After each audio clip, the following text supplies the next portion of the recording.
What's going on, everybody? Welcome back. Hope you've been having a splendid time, a wonderful time. How are we today? If you didn't catch yesterday's show, Foolish Finance Friday, you missed out. You gotta go back and check it out. Getting my tablet set up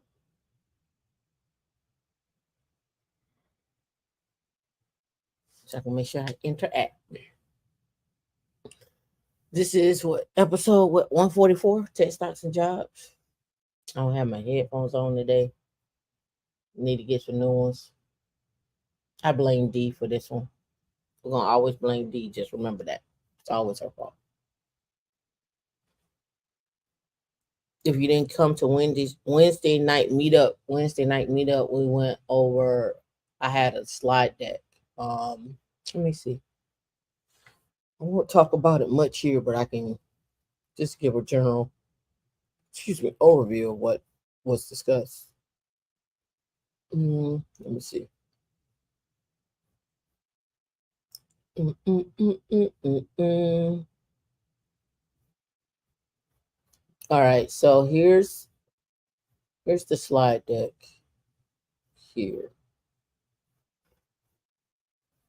Let's see. Yeah, I'm presenting my screen, but D don't have it up. All right, so the future tech and the skills needed was the theme. I'll have another deck this week and doing a deeper dive into um, some of the some of the skills and the tech needed in the jobs. So let's go through this real quick. So basically, I went over like your 3 to 5 year plan, your next 10 years, your 20 to 30 years. What does that mean? Short term, midterm, long term. Your short term being your foundational skills, your midterm being your 10 years, 7 to 10, or you can say 6 to 10 if you want, and then your 20 to 30 year. Really, your 10 year plan, that 3 to 5 years is your foundational skills. That's the one that's gonna always make you money. That's your go to plan. Meaning that if you were to stop advancing your career or adding on skill set, those 3 to 5 years, those foundational skills should still make you money.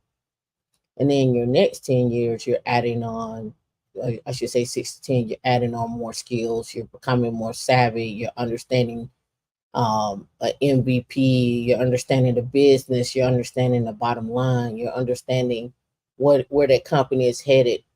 And like I say, you gotta come to the meetups because the meetups I go a little deeper. I'm just giving an overview now. Where the business is headed, where the business is also where they're investing, who's on the board, how to ask interview questions, what teams are you working on, what does that look like, and then the 20 to 30 years, or the 20 to 30 years where you are really by this time you've already become a millionaire. You've already have your foundational bucket set up, whereas you're following the 3 bucket strategy, or you have your investments are that foundation. That 3 to 5 years is where you're gonna set that. And the next 10 years, you're just gonna keep adding to those buckets. And then at 20 and 30, you should be well on your way to being a multimillionaire, if not a multimillionaire in 10 years. All right. And then I just went through like short term plan, what is a kernel, what languages you should be using, what programming basics and so forth. And then I went through just the evolution of system administration, from system administration to platform engineering, what that looks like. Right. Start out as sysadmin, become, and then go into platform engineering. And then I went through and pulled up some book recommendations for all of this. What industries are we talking about where all of this happens? Here are the main industries where all of this happens. Embedded systems down there on the left, space, finance, crypto, storage, big data, AI, ML, security, and I just said security basics such as cloud security, container security, network security, cluster security, Kubernetes security, all those things. And then I went into a deeper dive about each one. Where can you learn all this stuff at? What's a good platform? I really a big fan of O'Reilly. And then how to create longevity in your career.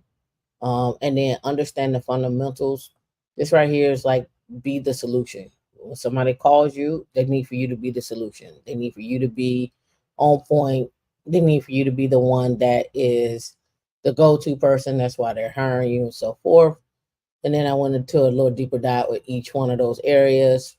And then I talked a little about blockchain, mainframes, security, where Linux plays a role in this. And then, if you want to get in touch with us on all social media, womeninlinux.com. And you can see that it forwards to .org, meetup.com, and then anything Women in Linux. All right. That was the meetup on Wednesday. So if you missed out on that, you missed a doozy. I'll be doing a deeper dive on this come uh, later on this week. I'll be going back over through those things. Okay, so what we're going to talk about today? Well, we got a lot of things to talk about. Um, I first wanted to review. It's a couple of things that came across my timeline this morning that I wanted to review. And there's a couple of other things that I want to review as well too. So I was listening to one guy, um, and I follow him, and I like his content, but I agree with some of his stuff, and some of his stuff I don't agree with. Um, but one of the things I didn't agree with was he was saying it's actually Smart Money Bro. And he's on LinkedIn. He streams across everything. He streams every day. And one of the things he was saying was, don't tell people about your wealth. Like, don't, because people will be jealous about your wealth. And he was saying, don't tell people about the money that you have made or going to make and so forth and so on. And part of me just don't agree with that. I think for me, I think you have to be in a certain circle in order to achieve that. And I also think that you need to be in and when I say a certain circle, meaning that circle of people that you know, you trust, you all are in the same, going in the same direction, and doing the same things. I also think you have to um, know those people very well in terms of having a level of comfort in order to have these discussions. I also find that when I'm around um, others who are doing the same thing, the conversation about money isn't taboo, in my opinion. It isn't taboo. It's just one of the things you're like, oh yeah, I looked into this investment, or I looked into this property, or I looked at, and my screens are blinking here. I looked at doing X, Y, and Z, and it's not even a problem. I don't know why my screens are blinking. Why are my screens blinking now? Don't ask me why my screens are blinking. I have no idea why my screens are blinking. They're just blinking now. But yeah, so most of the time when I find that people say that, it's because they're not in the right, they don't have the right circle of people around them, and they just don't have and they're choosing not to have those circle of people around them. Just my take. So um another thing that came across my timeline and it was this video. Um and let me know, D, if you can hear sound. And the only way I'm gonna know that, D, if you like, oh, I guess I could pull it up on mine too, but let me see. All right, so there's this video that came out um with the mom. I don't know if y'all saw this, that found the son was in a high-speed chase. And so why is this important to me? It's important to me because this goes along the lines of what I was saying before, like being in the room and in the circle with the right people. So I'm gonna see if you can hear this, but let me before that, let me pull up my other browser because I just may need to have that ready to go. Just need to have that ready to go. Let me cut and paste this link here. Oh, I hate when it starts picking up my tablet. Oh, everything is out of whack when I did that.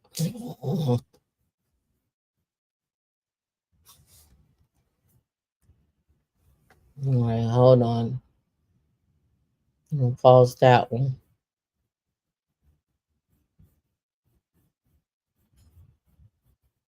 And I'm make sure my sound is up. And while I'm here, let me get my displays together again. Linked. Took my displays out of order. Yeah.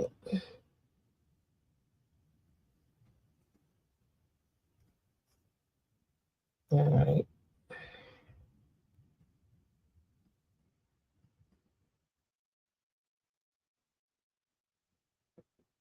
If it's blinking, it's because I'm messing with my displays. All right. All right. Let's go.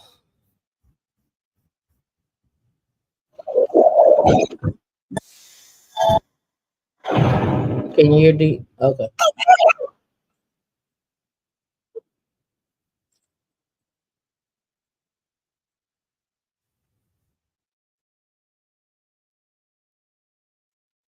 You can't hear nothing? All right. No problem. All right. How about now? You can't hear nothing?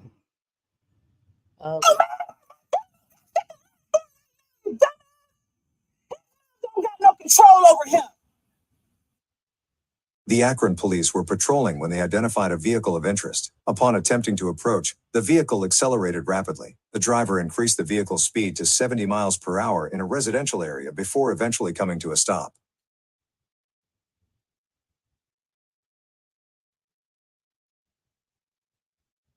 They don't have no sound, so I don't know why they don't have no sound. I guess the sound got to pick up when he gets out of the car. Hey, shut the car off. Get your hands up.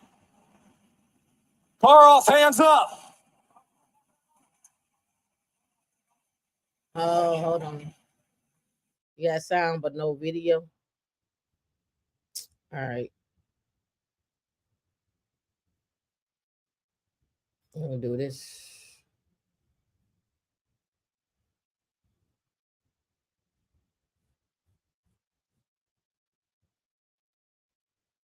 Hands up.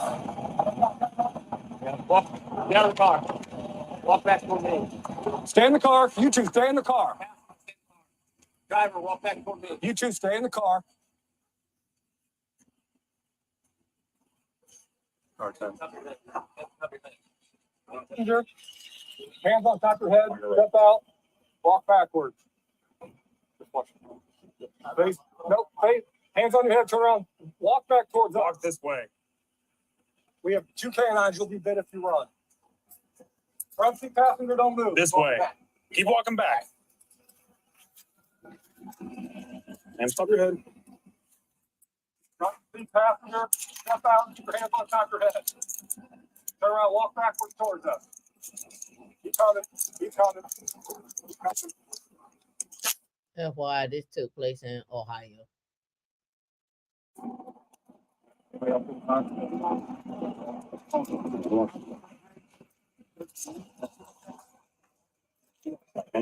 Driver. Yeah. So what happened here? So he did what? He led us on a police pursuit. So what car are you in? Y'all can run the window so I can talk to him? No, you can't talk to him right now. Why can't I talk to my brother? You can't. He's 18 years old. I'm 20. Okay, I don't care. I'm taking care of my He's brother. under arrest right now, so you can't talk. He's under arrest for doing what? For what? Fleeing from police. How did he flee though? They You turn your camera on. You can turn your camera on. I was muted because we were talking here. Oh, my bad. Inside. I ain't trying to come start no trouble. No, you're good. I wanted to make sure that we got. What up, Whitney? Talking about Antoine? Yeah, 1 second. Where you at? You guys good for him to get Yes.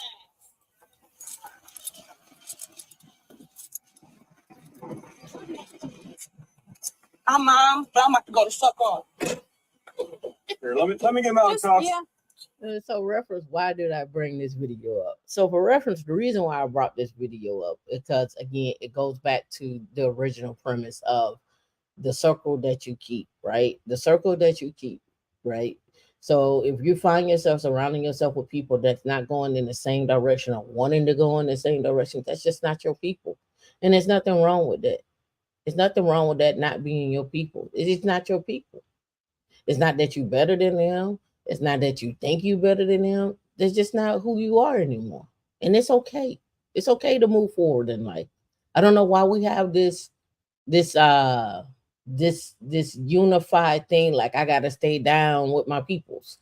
And you see NBA players going through that, football players going through the same thing. They go back to the hood, and when they go back to the hood, what happened? They get robbed, or they get shot, or they get stood up, or somebody coming and take something that they got. You're just not the same anymore. You did something different in your life, and people are like, well, they was afforded those opportunities, and they took it. And guess what? It's okay to be afforded opportunities and take advantage of them. That's okay. Why do we want to choose to forever struggle? Beats the hell out of me. Well, here we go. Let's go. Nah, You guys can do your thing. you asked to go around the corner. How the fuck did you end up over here? They was coming to get his friend. What did I tell you about being a fucking follower? You don't got nothing on your record. And you with your fucking dumbass cousins. Yeah, I call them dumb. Dumb as fuck. If it wasn't for my client calling me, Whitney, where my earpod at, I would have trusted that you was over Keisha's house. You better hope they let you go with me, because this is what the fuck I was telling you. Dumbasses who don't got nothing to fucking live for. They ain't on your path, Twan. They ain't got a mom like me, nigga. Something said, don't take them clothes off. See about your motherfucking... Yo, when she said that, I was reading the comments. I saw it on Instagram. The men in the comments was like, I wish I had a mother like her. The men in the comments was like, I need to hear part 2. The men in the comments were like, I need to cash app her. I need somebody like that in my life. Again, the company that you keep, the direction that you're going, all those things matter. Your life matters. Where you want to go matters. You matter. Don't sit on the sidelines and let people tell you you can't do nothing. You can't be a millionaire. You can't go here. You can't buy there. That's all by design. That's their design. That's their path. That's not your path. I'm going to rewind it just a little bit. She said that and she meant that. That you was over Keisha's house. You better hope they let you go with me, because this is what the fuck I was telling you. Dumbasses who don't got nothing to fucking live for. They ain't on your path, Twan. They ain't got a mom like me, nigga. Something said, don't take them clothes off. See about your motherfucking son. All right. What, who? You with my chill. Yo, Don't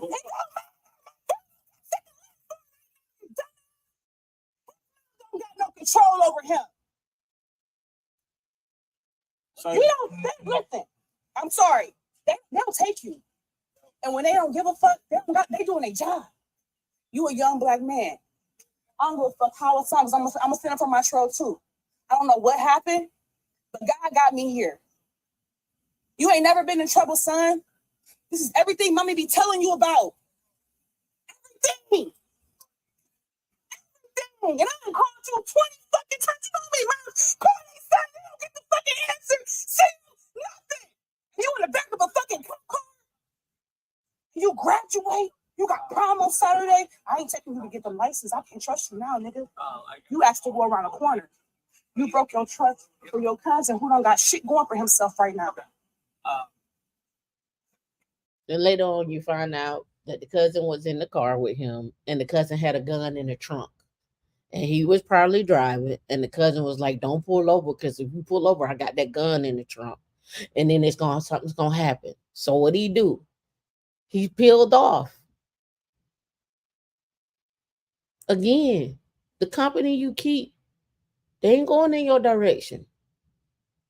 Better be glad I showed the fuck up, because they would have took all y'all dumbasses. They waiting to get you. Where's my trap? As angry as she is, you got a good mother. Not everyone. No. Like I said, you ain't in trouble with us. Just gotta watch out how you look. Who you hang around, right? Yeah, that. All right. I promise you, honesty is gonna go a long way. Did you throw anything from the car? No, I swear on my life, Okay. I didn't throw anything. Okay. I was just trying to come home. Okay. And you were coming back to this location? Yes. Okay. And Yeah, I was just coming to spend the night here, but this not like my actual house. did they know that you were coming here to stay the night? Yes, look, that's her right there. Oh, cool. Why is there a magazine to a firearm in the trunk of the car? Yeah. I don't even know. There's a Glock magazine in the trunk. I'm being truthfully with you right now. Okay. I haven't. Well, whose car is it?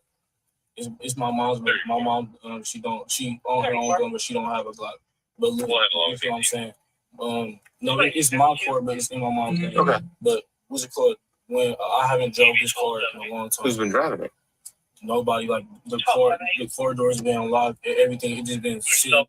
And you say after some age, you should have some sort of discernment about these situations. It's not even just the discernment about the situation. It is just people. I shouldn't have to use my discernment about these situations, because I shouldn't even be in these situations. You see what I'm saying? Like I don't need to use discernment because I'm not even in that situation. Like them ain't even my people I'm hanging out with. We just not going down the same path. I ain't trying to do that. Like she said, you don't have no record. I've been calling you, and I called you 20 times. You ain't answer the phone. I ain't changed my clothes because some say you need to go check on your child.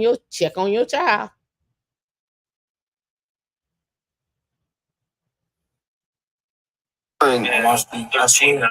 okay, I get that, but dude's not throwing magazines in people's cars. I know, but I And throw nothing out.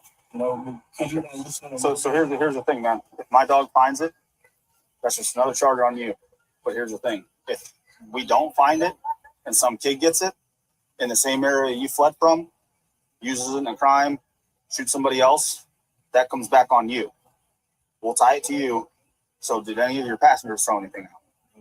Because I mean, we will eventually tie it back to you or whoever's DNA is on it. All right. So that'll save a lot in the long run if you just be straight with us. I Hey, nobody threw nothing out. Okay, because I'm here till 6. I'll spend the rest of the night searching. Hopefully, a kid walking to school tomorrow don't find it. I'm here to 6, meaning if I gotta go look for it and you lying to me, it's gonna be over, right? And let me see where it pick up. Oh, there's the mom again. Let me see. Something goes bad with it. You know what I'm saying? Okay. 1 minute. Yeah. Stacy. It's your mom on the phone. Keep your feet in. They waiting to get you. Where's my trap? No, Charlie, he's in the back of our police car. Give us a second, hey, ma'am. That's fine. Give us just a second. The brother's talking to him. So that mean pull off. What the fuck do you Hold on, got to Keyshawn. go on high speed with your dumb Hold on. ass? High speed. This nigga, he went on the chase. And you got Antoine in the car? It don't matter. You a black boy. Everything is against you, your dumb ass. They Your want to mom, spark you. They really Bro. wanted to shoot you, bro. bro. They Bro. really wanted to shoot y'all. They bro. come. Oh, fuck about y'all. Back in And you in the back of the car, you got Antoine right now. You're the fucking shopper. That's my motherfucker.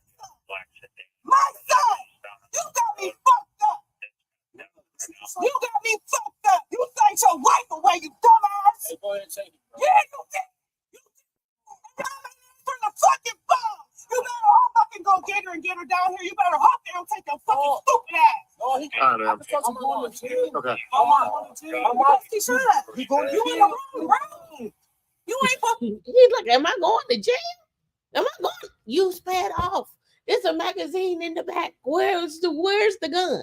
They looking for the gun now. Now they got the dogs out. You in the car. You with your cousins. Your cousin ain't doing right. He telling you to peel off. Pull off. Pull off. I got the gun. They can't see it. I can't let them catch me. Now, if you got the gun, the next thing they're going to be asking, what you got the gun for? You got drugs? Now they're going to be looking for drugs. Here you are caught up with I just want to be with my family. I just want to be with my friends. Yeah, all right. you ain't even built for this. Now you actually The mama said you ain't even built for this. You don't come from that cloth. It doesn't matter, bro. When they told you to stop, you should have stopped that motherfucking car. Why you think 12 got hit? Why you think I'm holding on? The shit like that. You wanna be grown, nigga. You ain't about that life, bro. Hey, I'm not your guardian. If I can't get your mom. So my mom don't come. I can't go. You're not a baby anymore, bro. Y'all not babies no more. Y'all not babies no more. Now you're in the back of the cop car pleading for your life. They won't let me go with you. My mama ain't gonna come get me. Let's ask this question. How many times have your mama had to come get you? How many times? How many times had your mama had to come get you? That's the question.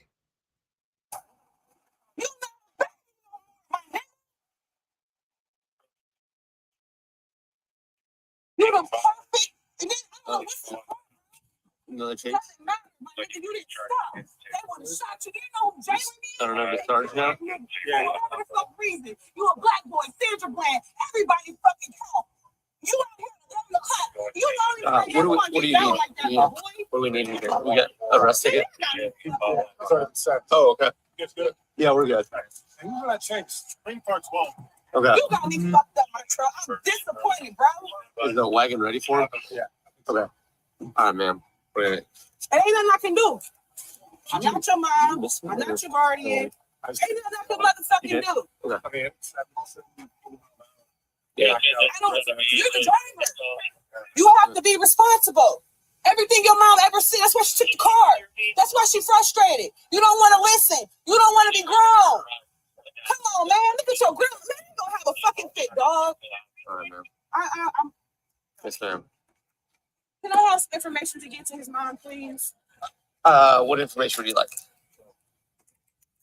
Just what? I'm all right here. Keisha.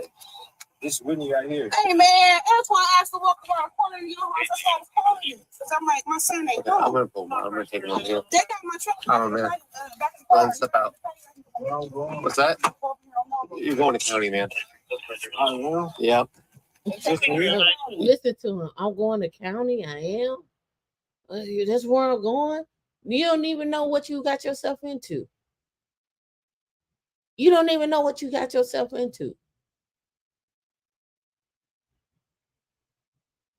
Yeah, only the driver goes.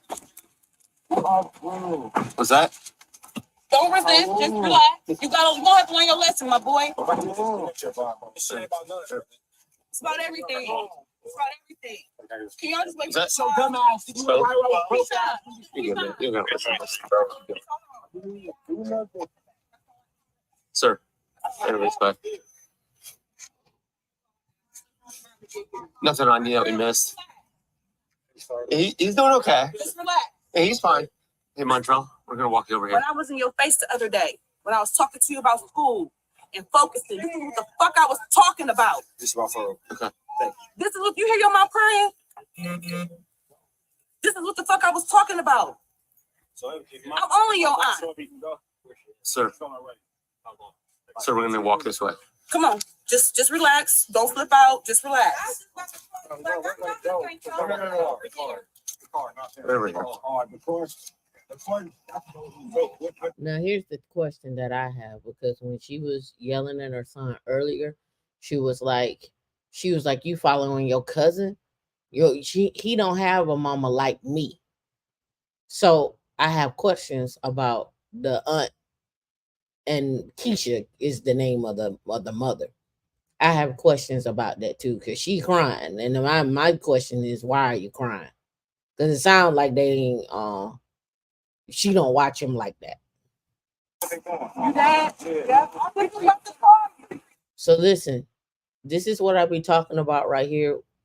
When you hit 18, you got decisions you gotta make.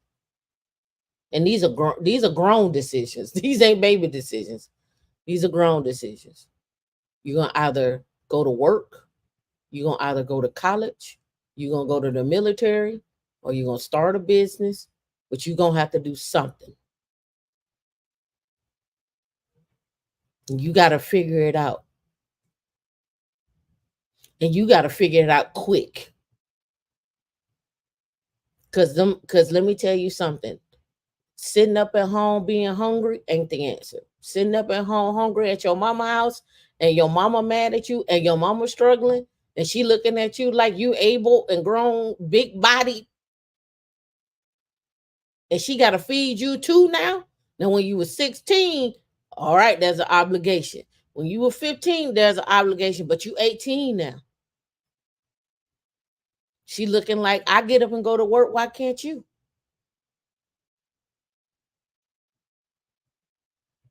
I get up and go and punch a clock. I drive. I go to work. Why can't you? McDonald's up the street. Wendy's up the street. Burger King up the street. Walmart up the street. Target up the street. Kids, some of these kids these days be like, I ain't working there. Publix up the street. I look at those kids at Publix when I go into Publix, and I be looking at them. I sit in the parking lot sometimes, and I look at them go get the carts and stuff like that, and I be like, I wonder what their future is. What's their thought process? I ran into a guy at Publix, a little boy at Publix. He saw me backing in. I was in my Porsche. He saw me backing in. Soon as I got out of the car, it was a buggy, probably like maybe about 3 stalls down from me. He ran over to get that buggy, and he walked with that buggy beside me, and he was like, what do you do, and how can I do it? And I told him what I did. I told him, I said, you work at Publix. Publix has a apprenticeship program. Publix also has a tech career as well too. And I took him to his manager, and I said, you all need to put him in touch with the right people so he can get in y'all tech program and y'all apprenticeship program. And then one of his buddies was like, man, what you ask her? What did you ask her? What she say? And I told him the same thing. And then I stood there, and I said, I told the manager, I said, I'm not going to leave until you give them the proper information. And they was like, okay, let me go look. I said, let me help you out. Let me help you out.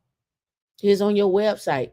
Who find out from the corporate office or your manager who he need to talk to. You ain't got to push buckets all your life. You ain't got to be a cashier all your life. It's a young guy right now. He came to me. He was working at Publix.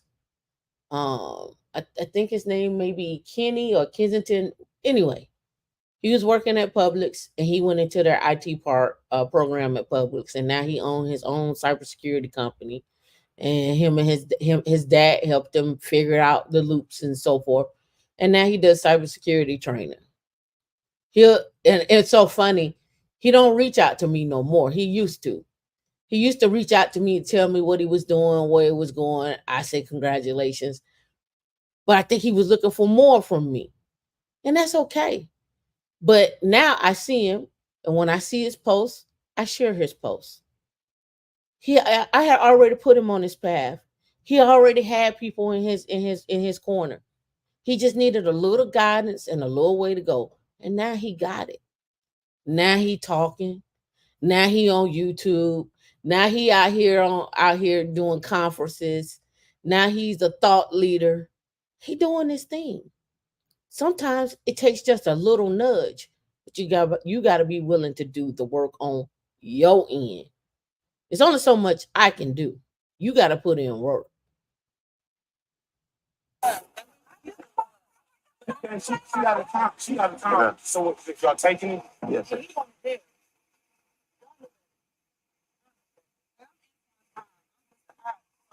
Love my baby. You want in the back or the side? You in the morning? Don't matter. Side. Okay. This what you want, my nigga. Hey. Whatever, sir. You bumped your own head. I told you. Whatever here, sir. I told you. I said I'll be to get you in the morning. Whatever this way. We'll be to get you in the morning. You gotta spend the night, baby. Where's fun at? I got it right here. And that older brother talking about we'll come get you in the morning. He a problem.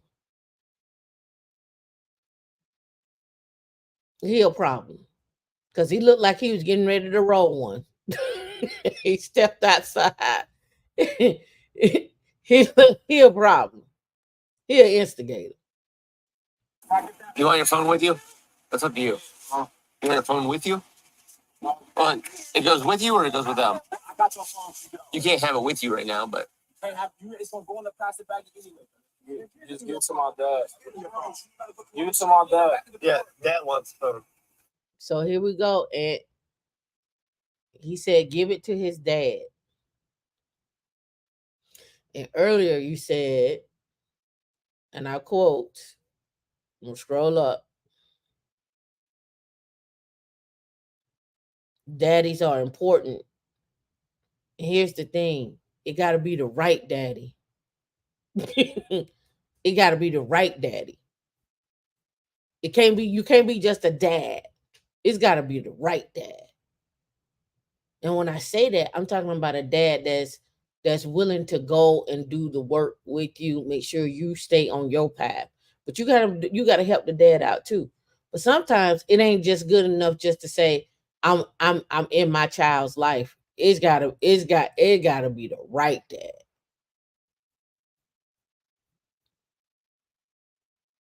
All right. Right over here. Come on, man. Till the morning. What's that? Till the morning. Yeah, you'll be in county till the morning. Right here.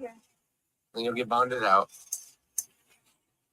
Step right here. Just stay still. So my car getting towed too. No, I guess your mom's gonna come pick it up.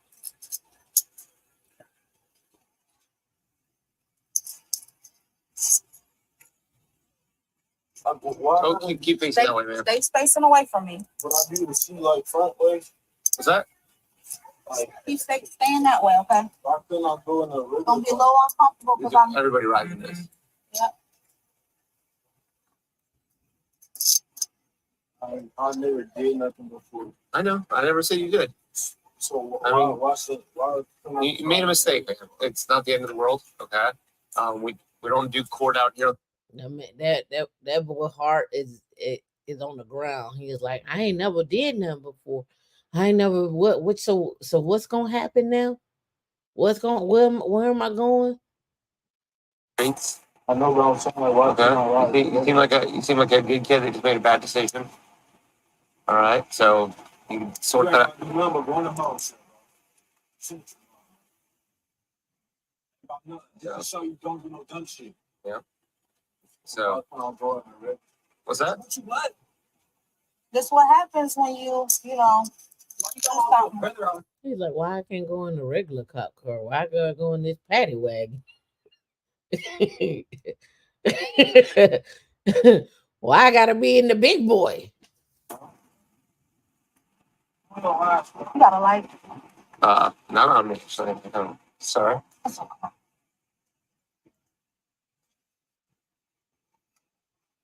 Evelyn, even though he don't seem rich, I'm sure his mom will come up with some money. I'm sure she gonna get him out. She ain't gonna let him sit there like that. But she might. Thank you. You got anything illegal on you that they missed or anything like that? get down there, if they find, see, they come out with, and get down there, if they find anything else on you, that's gonna be another charge, okay? Nah, and I don't blame the parents at all. I don't blame their parents at all. Cause it sound like his mama has told him repeatedly, hey, you don't need to do this, you don't need to do that, you need to be on this route, you need to be doing this. It don't sound like he wanted to do that. Well, when you get down there, yeah, they gonna. Yeah, I'm gonna give you some socks and some slides. Yeah. The driver was taken to the Summit County Jail and booked for failure to comply with an order of city, also known as fleeing or eluding police. Yeah. So you're gonna go over there with everybody else. Mm-hmm. Here, other people, the other inmates, they gonna be, I don't know if they're by themselves in a room, in a cell, or they put started together. I'm not sure how it works. Sad part about it is he looked like a baby.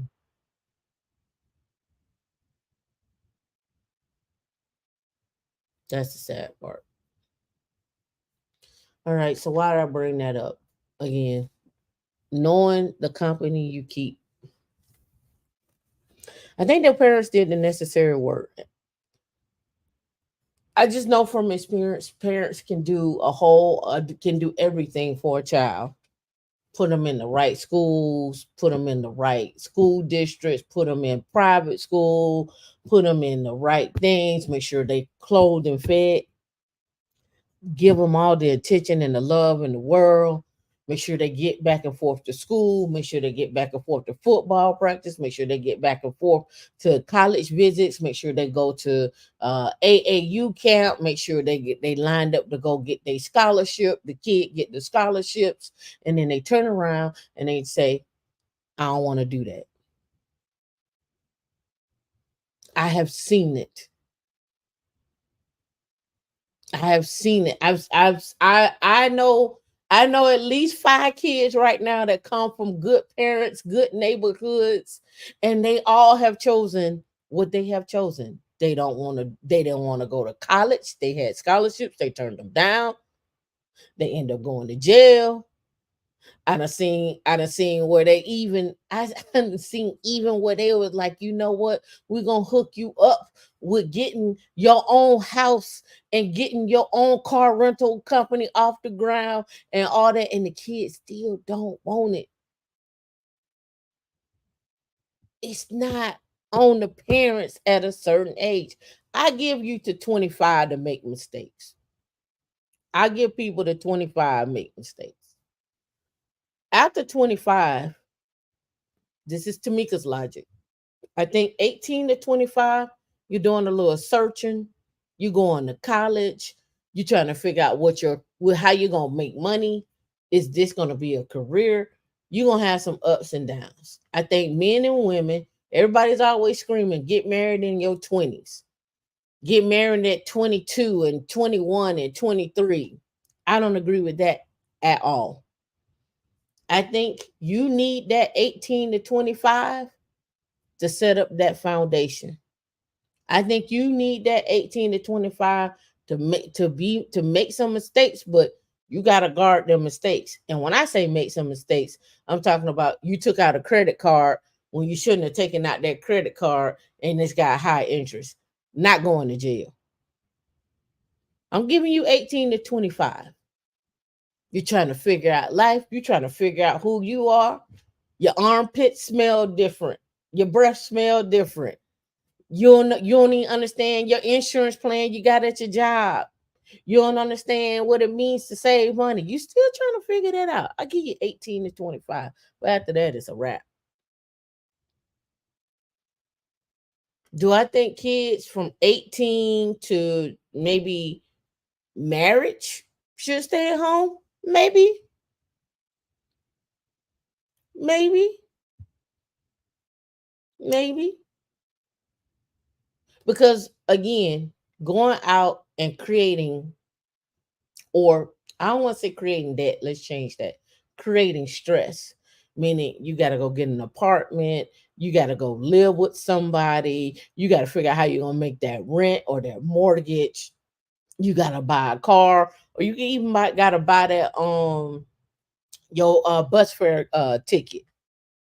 I think 25 is a fair age, man and woman, to be like, okay, I have made those mistakes. I have now. I'm accountable for those mistakes. Here I am right now. I'm about to go do these things because I know from previous experience, X, Y, and Z didn't work, or maybe I didn't have enough information. But I'm not gonna go back there now. But now I'm gonna move on, and I'm getting ready to do these things. I think 25 is a fair age for man and woman to say, hey, I'm going to get married, or hey, I want to go do X, Y, and Z. Everybody's always screaming about you need to marry the guy while you're in college, or you need to find your husband while you're in college. Here's my thing. Here's my take. Just as a woman who was 18, I don't know no man or no, I should say, no mother or father tells their daughter or even their son while you're in high school, that's going to be your wife. You should be looking for your wife. No, I don't know no daughter. I don't know no mother or no father has told their daughter or their son while you're in high school, you should be looking for your wife. Like this just don't happen that way. Or you should be looking for your husband in high school.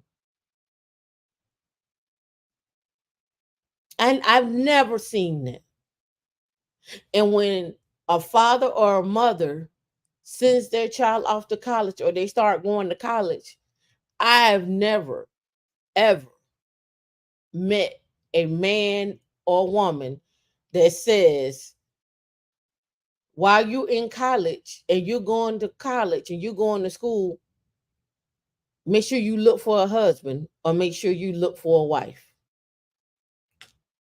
I never heard that. Now, what I do hear is you meet someone in college and someone you date for a couple of years that could potentially be your husband or your wife. But I've never heard a mother or a father say, you about to go off to college and this is where you're going to meet your husband at, or this is where you're going to meet your wife at. That's not the narrative that's being told. No one says that. And if they do, correct me if I'm wrong. I ain't never seen it. I ain't never heard. I've never heard not one millionaire friend said they sent their son or their daughter off to college, and then like she gonna meet her husband at college, or he gonna meet his wife at college. That doesn't happen. That's not the narrative that's said. What they say is, I hope they get a good network. I hope they get a good education. I hope they meet the right people to hang out with. I hope they get straight A's. I hope they do what they supposed to do and get an internship. I've never met anyone that says, make sure when you get to school, you're gonna find your husband or you're gonna find your wife. I've never heard that.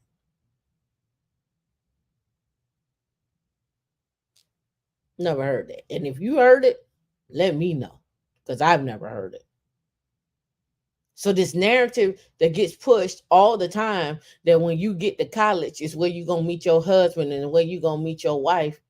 It's just by happenstance you meet someone, you like someone, and y'all may fall in love and continue to have this relationship even from high school. But it's not something I ever have heard a parent say to a child when they go to high school or when they graduate from high school and go to college. And if I'm wrong, point me to that person so I can interview them. Send them women at womeninlinux.org and tell them I want to interview them. Tell them I'll give them $500 for the interview. I want to interview them because I want to meet this person. You show me one father that says, "Hey, while you in high school, make sure you know you gonna meet your potential husband." I ain't never seen that. I've never met a man that said, "Hey, while you in high school, you gonna meet your potential wife." I ain't never seen that. And if you have $500, let me know. Point them out. Let me see them.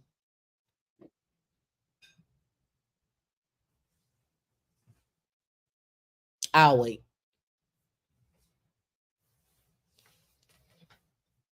All right, let's get it. Back to the regular show.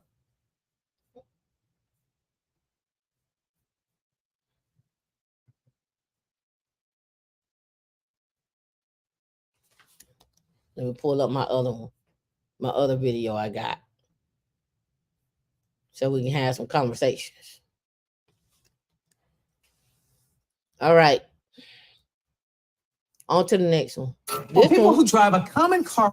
This one is for all you Kia drivers out there. For all you Kia drivers out there, the Kia boys and the Kia drivers, guess what's happening?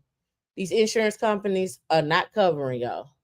Who drive a common car on the streets of Nashville are having a hard time getting insurance after nationwide warnings that it can be easily stolen. WSMV's Lydia Fielder talked to a woman who had to sell her car just so she could afford it. For some people, a car is part of their identity. For Lisa, that car was her green Kia. It was a 2016 Grinch-colored Kia Soul, and I had a little Grinch sticker on the back. It was the car that safely carried Lisa and her dogs in their move from Florida to Paris, Tennessee. They were good cars. Nothing went wrong with it ever. Once in Tennessee, she found out her Kia also carried a big problem: insurance. Her insurance company doubled her rate and then canceled the policy altogether because the make and model was a common target for thieves. I work from home. I hardly drive. I'm a good driver. I had no claims. None of that mattered. Lisa spent hours shopping insurance quotes. It was unreal. I don't have time for this. She says she tried every company, from mainstream to obscure. No one would cover her Kia in Tennessee, or if they did, the rate was unaffordable. They offered no solutions at all. Lisa was forced to trade in her beloved Kia at a local dealership. I didn't know what to do. That's why I went to the dealer.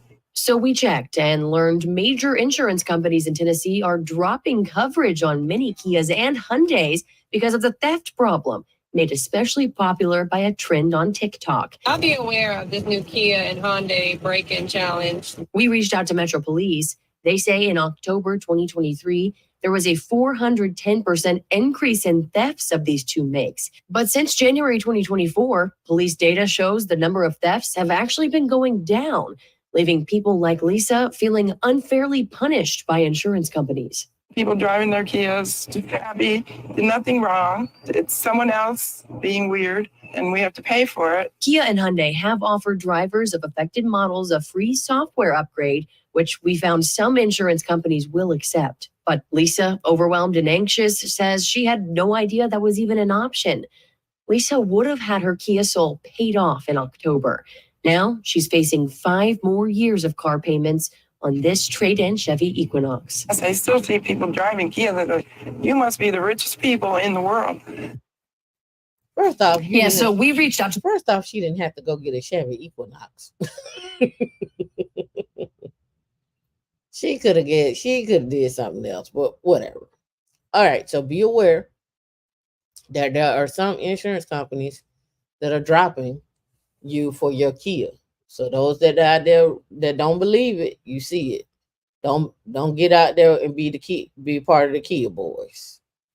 Man, I just messed up my thing. Let me go here and try to find it. It's because I want to talk about the split. Let me see if I can get it back. That's from 2 weeks ago. Let me go. It came out just a couple of days. Yeah, here it is right here. All right, here we go. So sticking with NVIDIA here, NVIDIA's 10-for-1 stock split may seem exciting to investors who missed the boat and didn't want to buy a $1,000 stock, but does it merit a spot in your portfolio post-split? Here with more, we've got Thomas Martin, who's the Global Investments Senior Portfolio Manager. Great to have you here. Let's break this down a little bit further. Does it make it a little bit more attractive?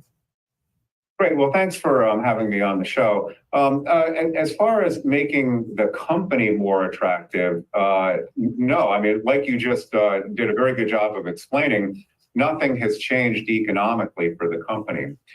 However, when you're trying to make a precise position in a portfolio and make sure your exposure is where you want it, and I would say that for a company like NVIDIA that has had such a huge increase in value and really can kind of get to be an outsized position in your portfolio, it's important to make sure you size that correctly so that you're taking the amount of risk that you want.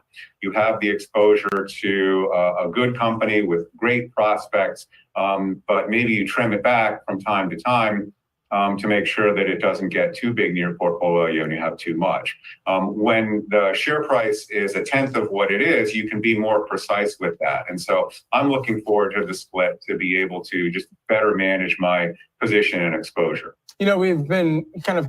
So for those of y'all that are wondering when this split was going to happen, it happened yesterday, but the accounts have not been updated. I was looking at reports and it said some as further as June the 10th. I just checked my Schwab account this morning and it hadn't split, and I just checked it now and the split has happened. So periodically check your account this weekend to make sure that your split is happening on your NVIDIA stock, or it has happened. It has happened on mine. So again, and now the new price share is $120 right now. So it was $1,200. Now is the new price share is $120.88. So go check your account for the split, because some people haven't gotten the split just yet. I just checked mine just now, and the split has occurred. It did not happen this morning, and I checked it last night. So they're still doing splits throughout the weekend. So check your accounts. This mental joust of what's more important to the markets. Is it NVIDIA or is it the Fed? And Thomas, investors are increasingly pricing in a rate cut in September. The probability that's risen to about 58% from 45% just a week ago. The Fed continues to track the data to see whether or not inflation is moderating, and we've got that big jobs report tomorrow. What should investors be doing with their portfolios given where the probability of cuts continues to move? Right. Well, I like that the name of the show is Wealth, and that when we're building wealth, we're really talking about exposures in a portfolio for the times that should move fairly slowly. We shouldn't be doing trading, every day or every week, or changing where we are with regard to stocks or bonds or cash. Unless there's a big move. And really lately, other than the market moves upward for stocks and some fluctuations in interest rates, there haven't really been a lot of fundamental things that are different. We're in this neutral zone with regard to inflation, which is coming down, but sort of stalled out. We hope it's going to continue its downward path, but there's a fair amount of uncertainty about that. Employment and unemployment have been, more or less steady state in this area, and we'll get yet another data point on Friday. But Heather, I saw the GME situation. I just haven't been following it closely. I saw that it exploded, and then I saw some controversy around it, and then I was like, yeah, I ain't fooling with that. I know some people that made plenty of money off of GME and so forth. I didn't dive into it after the last debacle the last time. Again, there's nothing showing significant signs of weakening, although there have been some signs that things aren't quite as strong as they used to be. So that's in the neutral zone too. The consumer, again, mixed with maybe the lower end of the income spectrum having to make a little bit more decisions and be discretionary about what they're buying, whereas at the higher end of the income or wealth spectrum, they're speeding along and creating a fair amount of demand. So there's not a lot of reason to make changes in the portfolio until something does change. And the moves from the Fed have been fairly well telegraphed. So here's what I think gonna happen Monday. Everybody's gonna buy this stock. It's at 120 right now. I think everybody's gonna buy this stock and it's gonna take a run up. That's what I think. That's what I think. So Monday will be a good time if you got $5, you can go buy you some Nvidia. If you got $120, go buy you one share. Let it ride up. Let it do its thing. Said that they want to wait until inflation numbers are better than they are, and they haven't been better. So that's why those expectations have gotten pushed back. When those rate cuts do come, they right now at least are fairly well anticipated in the market. So whatever your positioning is for the risk that you have, if you liked it yesterday, you should like it today, and probably will like it going into the latter half of this year. And so with inflation keeping above the Fed's 2% target, how can investors hedge that risk in their portfolios? Right. So people are rightly worried about inflation over the long term. And there's really two ways that are fairly. So what's going to end up happening is this is going to run up. AMD is probably going to make a run. Anything semiconductors, we already know it's going to make a run. We have that whole thing with space coming up for 2.3 trillion for the next 10, 15 years. That's going to make its run. So again, it's just going to be a run all the way around. You're going to keep seeing more headlines like this right here, though. What you going to keep seeing? Retirement planning has changed a lot over the last few decades. About 30 years ago, you could work for the same company for years and know by the time that you're ready to retire, there would be a defined benefit plan, also known as a pension fund, just waiting for you. Now, most retirement is built on defined contribution plans like 401ks, which largely rely on workers to contribute their income while employers may contribute some as well as a benefit. So, with how much retirement has changed over the years, how different generations are dealing with the planning for this and for the future, it can vary. Joining me now for more on this, we've got Chris Cedar, who is the Goldman Sachs Asset Management Senior Retirement Strategist. Chris, great to see you here. Okay, so which generation is feeling kind of the biggest hit of the changes here that have taken place over the decades? Gen X. Sure. Yeah. No. Nice to spend the time with you today. One of the challenges that we have with the generational shift from pensions to 401k plans is really that shift for Generation X. Generation X at the time, really, they were late to basically understanding that so much of the responsibility is now going to sit on their shoulders. So being able to save early, which is so critical to being able to have long-term savings accumulate, is really where we see one of the bigger challenges. So Generation X and obviously those late career boomers, or basically those still working boomers, are really the two generations that we see are struggling or feeling the most behind in their savings. And hopefully we'll have, basically the next, decade or so to really see where they can shore up those savings. How has Gen X then gone about making sure that they can perhaps best fill the gap where there has been this drastic change and they were kind of the experimental generation to make sure that they are? Yeah. So Gen X is the experimental generation, meaning that people were moving away from pensions and moving into 401ks, right? Remember the whole thing with pension, and if you ever kept up with the story with Enron and so forth, and I got a nice little spicy little something for y'all today. You would understand why a lot of people moved away from pensions. Yellow Freight is the latest and greatest on that whole thing with pensions. Yellow Freight, those people have been working for 30 years. They lost all their pension. They have no money left. So you've been working for 30 years for this company, and the company come to you and say, hey, I know you're supposed to retire in 6 months, but we spent your pension and you don't have nothing. And they telling him to calm down. Calm down. He been working for 30 years. He had his plan. He had everything lined up, and you gonna tell him to calm down?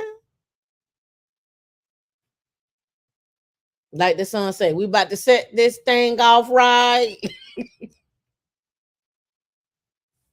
This is why people be going to work with the guns. You can't tell them. You can't tell him he worked for 30 years and then he ain't gonna have nothing. I got a little something for y'all though. For and adequately have their number met for retirement. Yeah, no, and that's the challenge. That's exactly the challenge. You know, time is basically our biggest friend when it comes to retirement savings. The earlier you can save, the better. So right now, time and the amount of money you put in, you got to have money going into it in order for it to work. But I got something for y'all today. I got a nice little video. And X is really thinking about how do you maximize the tax deferred savings, looking at 401ks, potentially looking at HSA accounts, FSAs. What are the different types of tax advantage solutions that they can take advantage of basically in the last, last half of their career?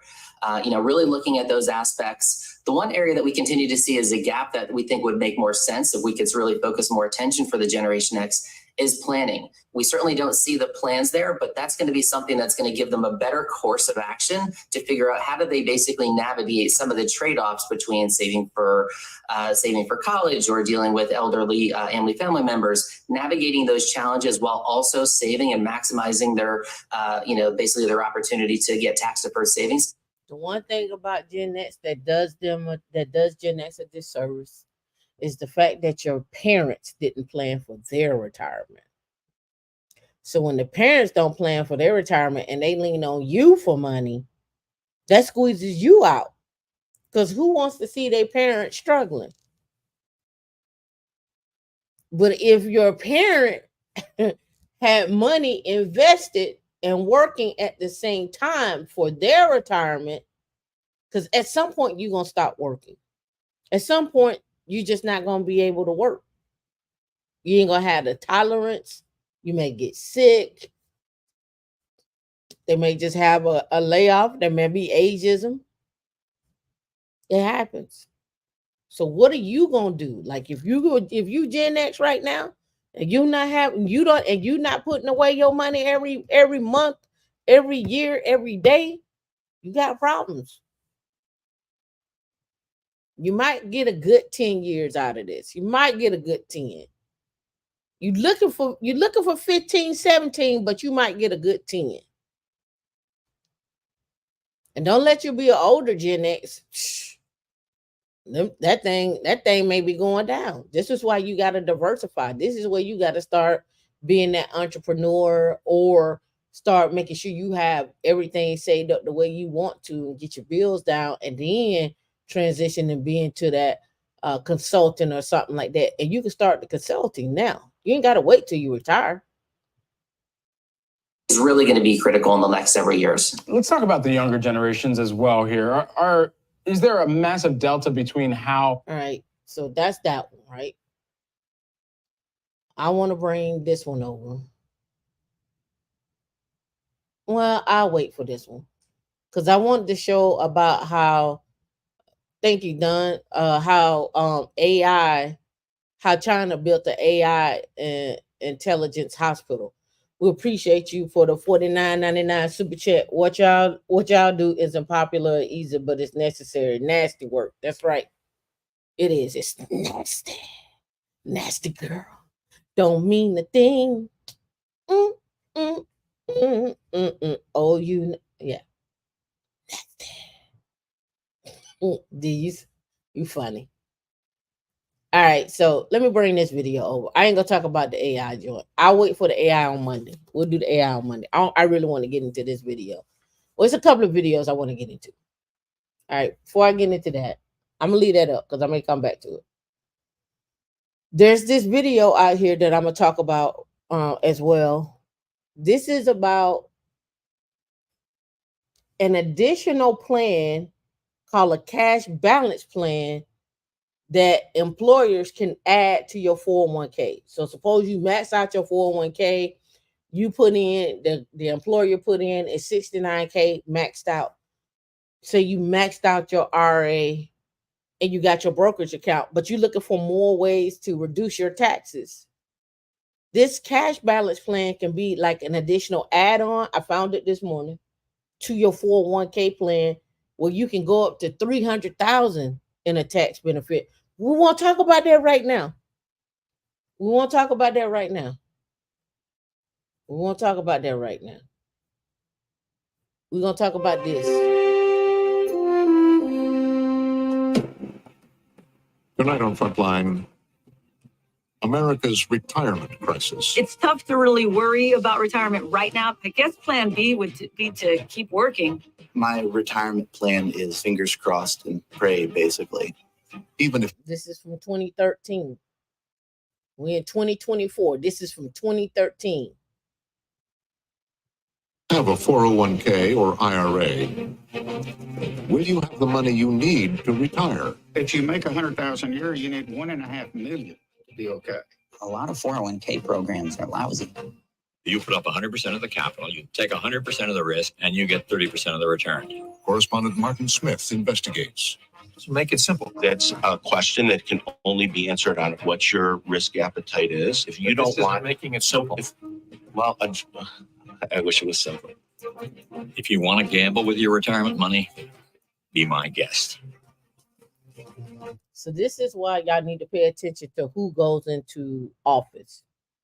Because when people go into office, they also change your 401k plans and how they're structured. If you go back and look at the Biden administration and how they changed the 401k plan and how they're structured, go read those laws. Go read the structure of those. Every time you get into a new company, you need to be asking, how is that 401k plan structured? The 401k plan was never set up just to be the only single way you retire. It was a supplement to Social Security. But now Social Security is now saying, hey, for every $1,000 that you have in 2030 that you're supposed to get, we're only going to give you $800. So if you're supposed to get $4,000, for the $4,000 that you're going to get, you were supposed to get, you're going to get 800 of those 800 per 1,000. So it'll be 3,200 versus 4,000. You can go look that up. Look, that is law in 2034. All right, and let me see if I have it. Let me see. I downloaded it. Hold on. Let me see if I still have it. I think I put it in here.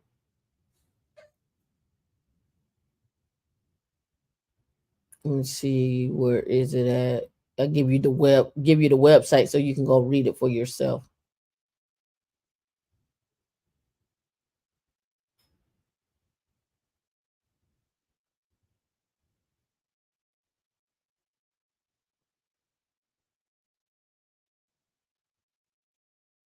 And I'm going to cover Social Security next week. So you can look at the Social Security quadrant. There's a Social Security quadrant.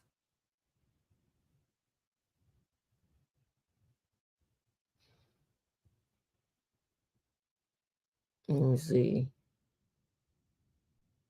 Yeah. Okay. So it's ssa.gov, therefore me.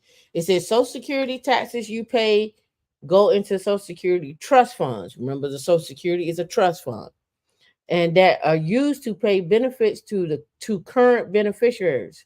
The Social Security Board of Trustees estimates that based on the current law, the trust funds will be able to pay benefits in full and on time until 2034. So we're in 2024 now. In 10 years, everything is going to be all right. Your mothers and your fathers or grandparents, in some cases, for some of you all, should be okay up until 2034. In 2034, Social Security will still be able to pay about $800 for every 1,000 in benefits scheduled. You can learn more by going to ssa.gov, therefore me. There, THER for me. Let me pull that up so that you all have it. And then we're going to get back to this whole thing with the 401k plan and other things that I found, right? So ssa.gov, and you type in there, for me. And this is what you see. Will Social Security be there for me? Old age survivors and disability, right? Transforming to meet the customer needs, right? Here's what they're talking about. The Social Security in the future, 2035, the combined OASI and DI trust funds will be able to pay benefits in full on time up until 2035. Even if legislation changes are made before 2035, we're still able to pay 83% of the scheduled benefits. SSA.gov there for me. That's what they came up. And I went and downloaded my own information on my own benefits and so forth, right? The impact of retirement plans, paying taxes on your 401k or on your Social Security if you're working. What does that look like? I have a whole show that's planned out for that. I'm going to talk about that. A lot of you saying that Social Security are not going to be there, but a lot of you are Gen Xers and you've been paying into Social Security. You have been paying into Medicare. You have been paying all these things. So you need to find out what's going on with your money. Where's your money going? Houseway, what you do with my dollars? Where them dollars at? Right? So let's get back to the video. Tonight on Frontline, the retirement gamble. Increasingly, Americans in money trouble in this bad economy are borrowing from. And the number of workers borrowing from their accounts has reached a 10-year record. Number of workers now rating their. Let's begin with one simple fact. America is facing a retirement crisis. And let's put this in line now. This is 2013, and they've been talking about America facing retirement crisis since then. Right? So now this is the baby boomers going into their retirement. And you hear the conversation of Gen Xers going into their retirement. Right? So these are two generations, and we're still talking about it. They have not figured it out. Again, you're on the path. Stay on the path. Have a diversified portfolio for your retirement. That could include real estate. That could include stocks. That could include oil. That could include collecting coins, collecting stamps, collecting toys, collecting anything. Have a diversified plan and a diversified portfolio. Don't just have one way. Don't be a one-trick pony. Don't be a one-trick pony. are grim. Tax code overhaul that could hit 401k. Half of all Americans say they can't afford to save for retirement. The average retirement fund has lost $12,000. 1/3 have next to no retirement savings at all. Meeting the need for many Americans to work longer and save more for retirement. I just don't know if I'll be able to save that much. People with shrunken retirement. God willing, Social Security will still be there. For someone like me, it'll probably be enough to keep me out of poverty. Retirement fund gets sliced and diced and divvied up for Wall Street to play with. I'm just going to have to somehow find a way to save 10% of my salary or 15% of my salary, which is probably what I need to actually be saving to have any shot of retiring, not on food stamps. Yeah, I don't know. Hope to be able to retire. All right, so we're going to do some numbers here. Let's say he was making $61,000 in 2013. And then let's do a 2% increase salary calculator. Let's get that. Let's see where he would be at right now. 2 to 3%. Let's go. Let's see if we can. Let's see. Will this one work? Yeah. All right. So amount, salary per hour, days, week. I don't want to do that. That's not the one I want. I want the one with the increase, yearly increase. All right, this is fine. Let me blow this up. All right, see, so 61,000 And that was in 2013. So we say 11 years with a rate of return at 11. Let's calculate. Let's say now he should be at $72,000. I mean, at $84,000 in 11 years. If he would have stayed with that same company for the next 11 years, he'd be at $84,000. Do you see a problem? That's with a 3% annual rate of increase over 11 years. He would have to have more skills, and he would have to hop around. Because guess what also increases? Rent, food, costs, they increase. So he don't see that. He's going to have a bigger jump in order to see it. He would have to have something like a 10% jump. Yeah, 61, 67, and in the end, he would need to be about 174. That make more sense. He would need a 10% jump. So if you ever think about the raise that you get and where you're at and what that increase is going to look like over time, when they talking about I'm going to give you a 2% or a 3% raise, or we couldn't come up with nothing, we didn't have a bonus we could give you, or we couldn't, you got to come in here and start doing the calculus. I've had it happen to me. They're like, oh, we're not giving out bonuses this year. We're only doing a 3% raise this year. And then you come back the next year, it's like we're doing another 3%. That's when you got to get savvy and be like, oh, y'all gonna nickel and dime me to death. Oh, I'm finna create some more wealth for myself. I'm finna take on another job, or I'm finna start making me some money somewhere else. But you ain't gonna nickel and you ain't gonna play with me like that. Right? So let's go. Let's get back to it. So let's say he stayed there. He's only at 84,000 10 years later. He's living in New York or Chicago. How much money has he actually saved? Oh, let me add, he got married and had kids. Oh, guess what?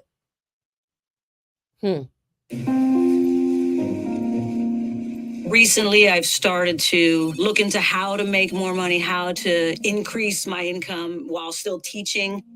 It's tough to really worry about retirement right now because I know it's so far off, and I know that worrying and stressing over it is an easy thing to do. But I'm also of the mindset that as long as I don't have too many bills or anything, too many debts, then I could essentially live off of whatever I get. I guess plan B would be to keep working, but I'm really banking on plan A. Otherwise, yeah, no, I don't have a plan B. So what's your plan B? You can't go to the store and buy this plan B. It ain't on the shelf. What's your plan B? It's hard to imagine, even at this point in my life, being retired. I just don't see it. Living the American dream of having your house and being able. He unemployed and his retirement savings is $80,000. He unemployed and his retirement savings is $80,000.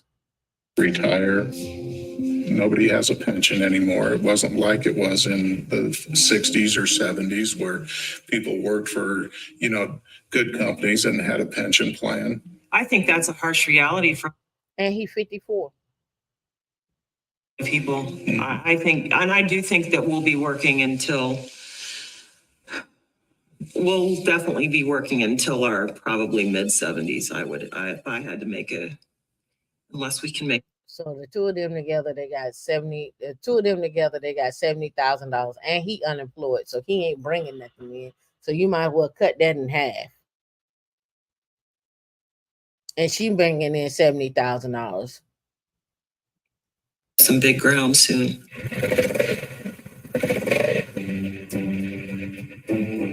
I consider myself middle class. I don't have the luxury of a couple $1 million in savings.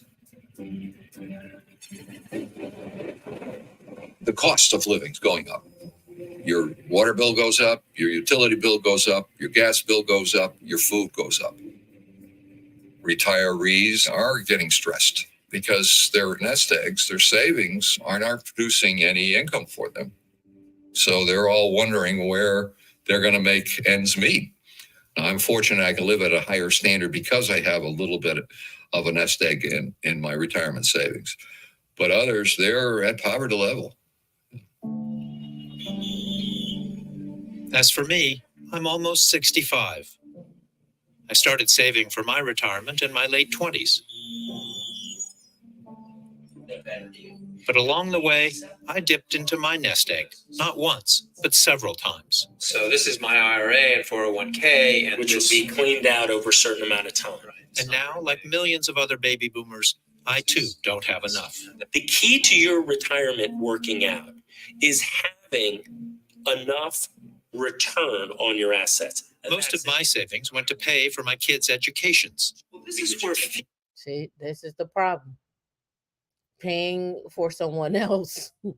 And this is one of the things that the money guy and Dave Ramsey talk about all the time, even Jill on the money. One of the big things is having that 529 plan, but they was like, don't forego paying for yourself.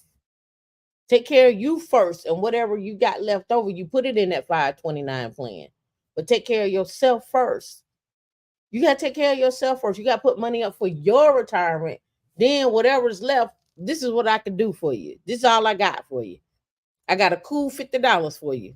I'm going to put that in that account. You start early, right? would really hurt you badly. This is where fees would hurt you badly because the divorce and the crash of 2008 didn't help either. Well, it looks like my own personal fiscal cliff. I'm now planning to work for as long as I possibly can. And so this whole plan is predicated on working full time until 70. Yes. And at 70, from age 70 to 75, I have you working part time. 70 to 75, working part-time, still working, right? So for Social Security, you can take Social Security early at 62, you can take Social Security at 67, and then full Social Security at 70. And there's also a penalty if you don't take Social Security at 70. You say, oh, no, I don't want it. There's a penalty if you don't take Social Security at 70. I talk about Social Security next week, but there's a penalty if you don't take it at 70. And in fact, they tell you there's no incentive for you to keep going after you turn 70. There's no incentive for you not to take it. That's when you get full benefits at that point. Let me look at pull up my statement. So for me at 70, as of right now, my full benefit for Social Security is $48.05. $48.05 right now. I'm still going to keep putting in as I still work. Right? So that's at 70. At 62 is $25.17. So do I take it at 62 or do I wait 8 more years and take it? Well, when you're doing financial planning, you have to figure out, okay, say I don't have Social Security involved, from 62 to 70, what is going to be my income and how am I living? Because I know once I hit 70, I'm going to get some more money. I'm going to get a little bit more money. But from 62 to 70, what am I doing? Remember, a lot of people want to retire early.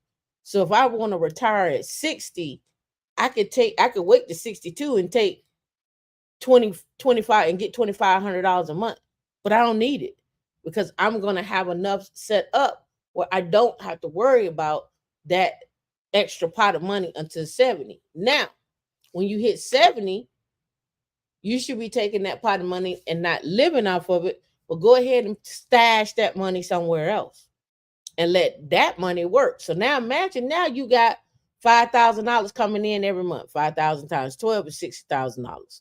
So you got $60,000 coming in every year that you can put away. Now that's if, as of right now, if I was to take it and wait to 70. So you can take that money and have that money actually start working for you. And most people are like, well, when you're 70, you old, you ain't doing nothing. What you doing? Why you putting it away? You don't never know what can happen. Just put your little nest egg away. Put your little nest egg away for, you may need some prescription. You may want to go on a trip.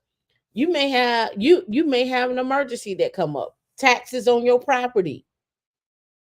You can have a little nest egg there. Oh, let me pay my taxes, so they don't have me washing up at the spigot in the cemetery. Pay your taxes.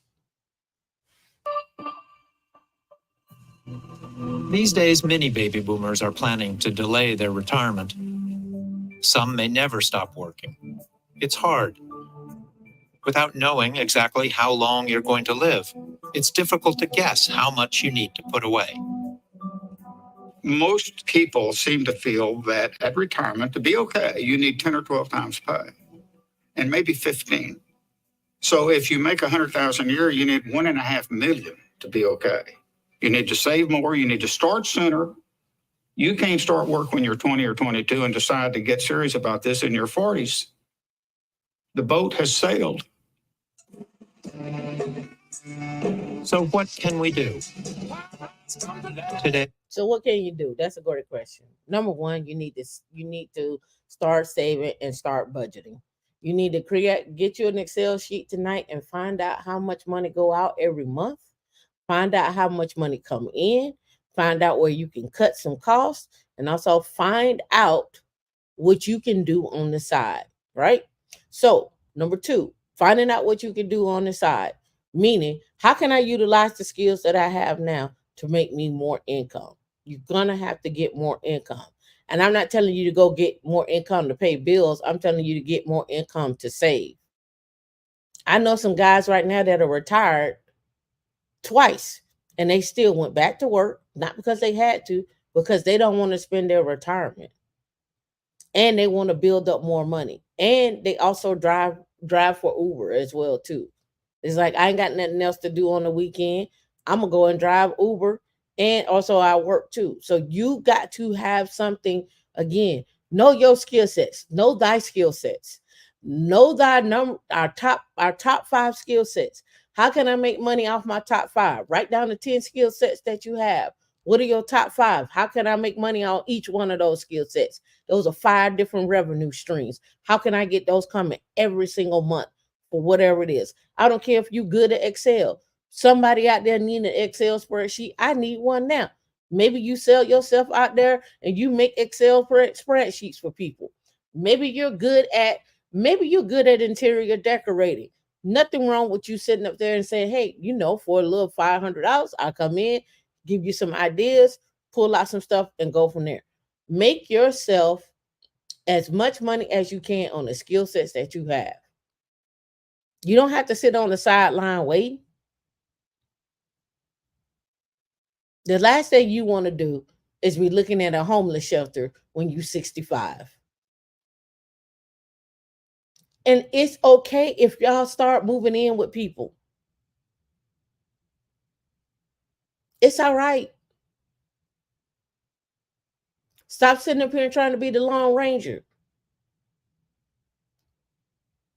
If I'm telling you right now, if it was left up to my mama, I'd still be in her house. You ain't got to go nowhere. You can stay here with me.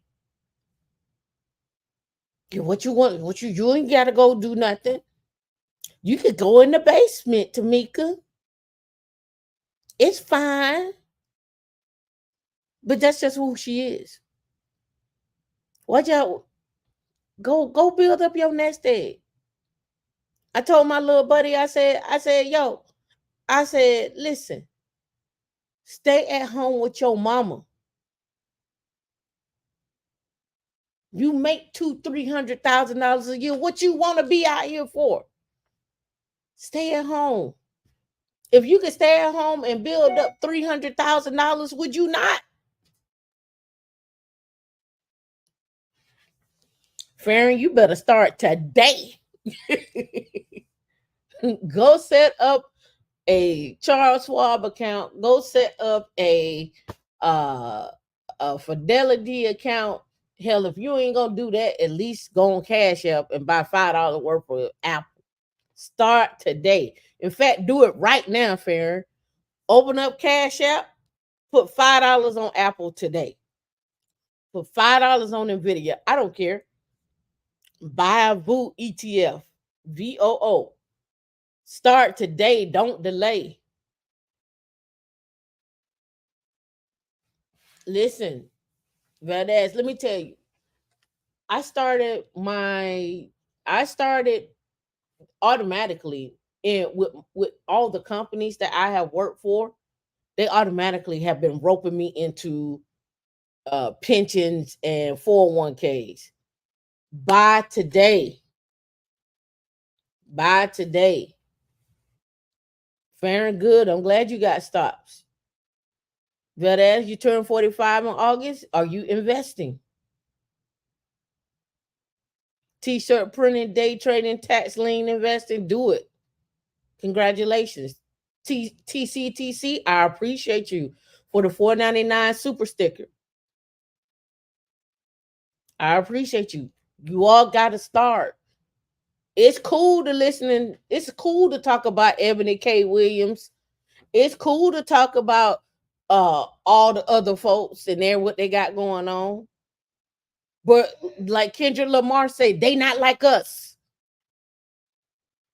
We investing. I should make a remix. They not like us. We investing over here. We're investing in ourselves. We're investing in our lives. We're investing in our longevity. We are not letting other people in our life that don't want to do what we do. I'm not sitting in the back of a paddy wagon, knitting that paddy wagon, give a dog a bone. I ain't doing it.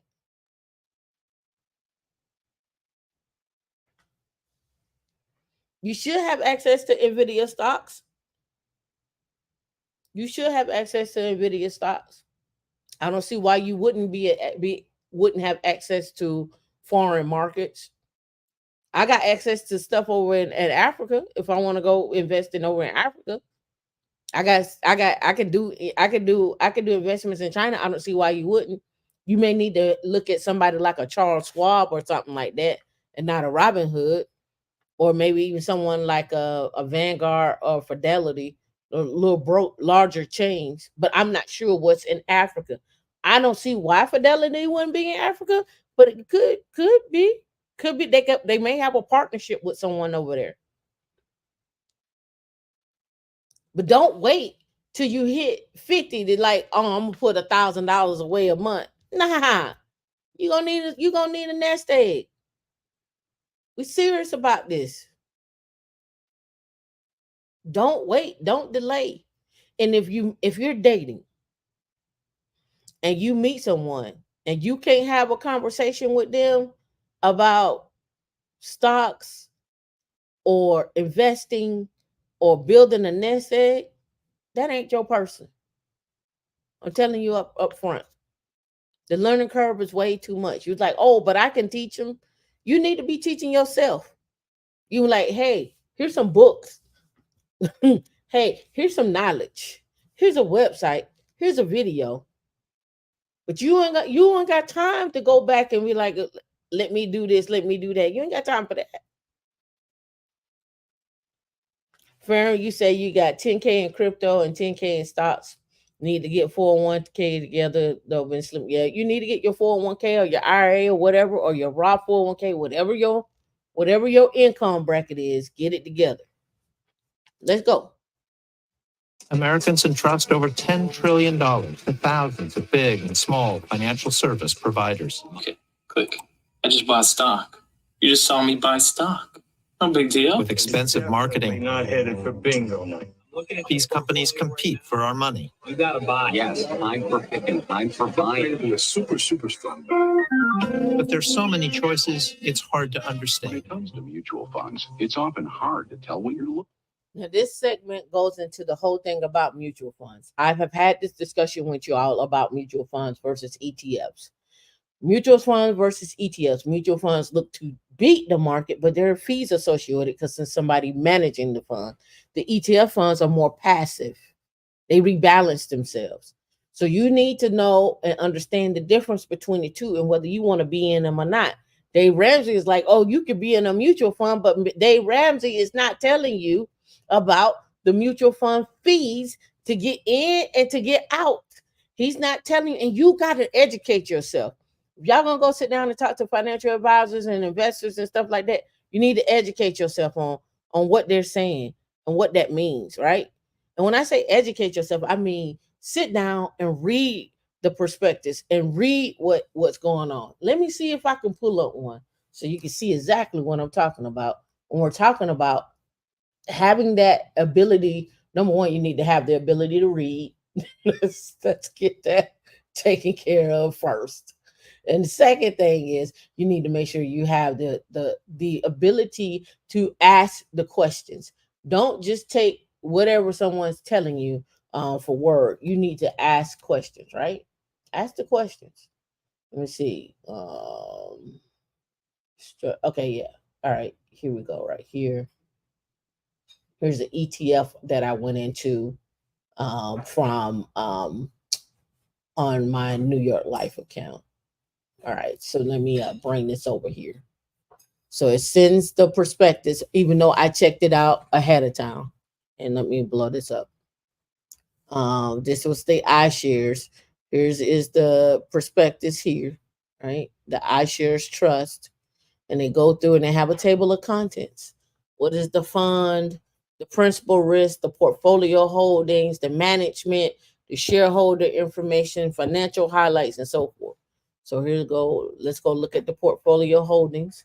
They talk about here small capitalization companies, thresholds, under risk, so forth, the management, all of that. They have all of this in here. Here is the annual report. What is the annual report when it says talking about this particular one? Here's the semi-annual report, and then portfolio holdings, right? Portfolio holdings, Q1, Q2, Q3. They give you what they were in each year. I mean, each quarter, right? What were they in Q4, right? What were they in? Aero and defense, securities, healthcare, home construction, infrastructure, insurance, U.S. medical devices, oil and gas, equipment and services, pharmaceuticals, real estate, regional banks, and so forth. And they show you they have an ETF associated with every one of these. For every mutual fund that you see, you will also find an ETF. If you're worried about the funds, you can look at the performance of the mutual fund, and then you can go find the ETF. All right. So, Journey to Jasmine, we appreciate your super chat. One of my papas is in his 80s, still active and free, and my other papa lived into his 90s, and both set themselves up very well for retirement and retiring early. Have that freedom at that age is priceless. Listen to Tam. I'm trying to tell you. I did a long one-on-one conversation with Jasmine on getting her set up. Right. I had a conversation, going over everything. I know we got to have another session, but again, this is all about you, not about me. I just want you to set yourself up for success, not for failure, right? So understanding and reading Morning Stars, the Morning Star report. How do you read that? Understand how to read that. What is it saying about? Is it a buy? Is it outperforming or whatnot? I have shown that on the show. How to read the actual document. All right. So let's get back to this. Rather than a system, it's more like a free-for-all. I don't really see it as a real system. I see it as maybe a retirement mess is a better word for it. Looking for real-life answers to your retirement questions? If you're lucky, you have a 401k. Roughly half of companies offer a 401k. If you work for a small business, chances are you don't have access to such a thing. Some companies then offer other supplements. And then, of course, there's things you can do on your own, like the individual retirement account. It's entirely confusing. Right.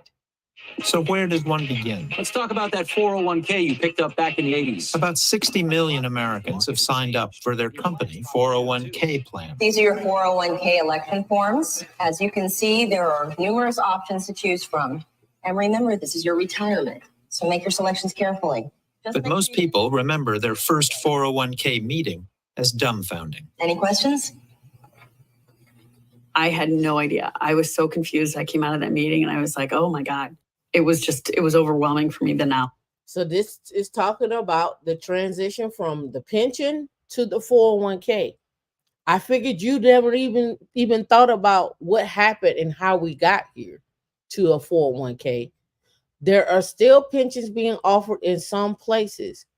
And then there are 401ks being offered at that as well too. They still have to carry those pensions. So I'll give you an example. I know some people that work at Raytheon who work at, and they've been there for 20, 30 years.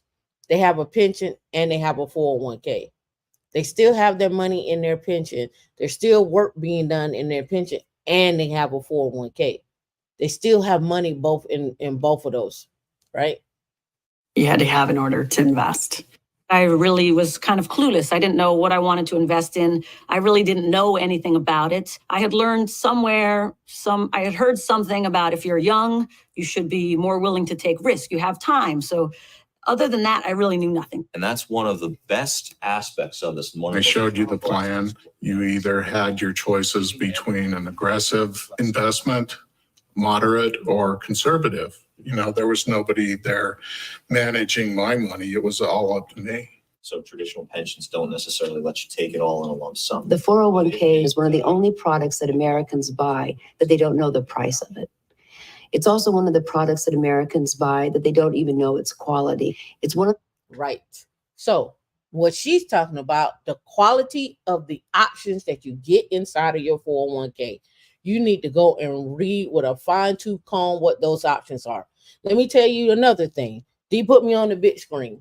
When you call the people at those companies, they don't know shit. When you're calling the people who are at these 401k plans and companies, they know bare minimum.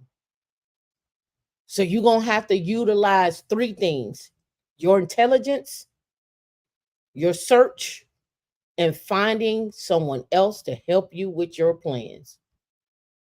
When you call them, they don't know nothing.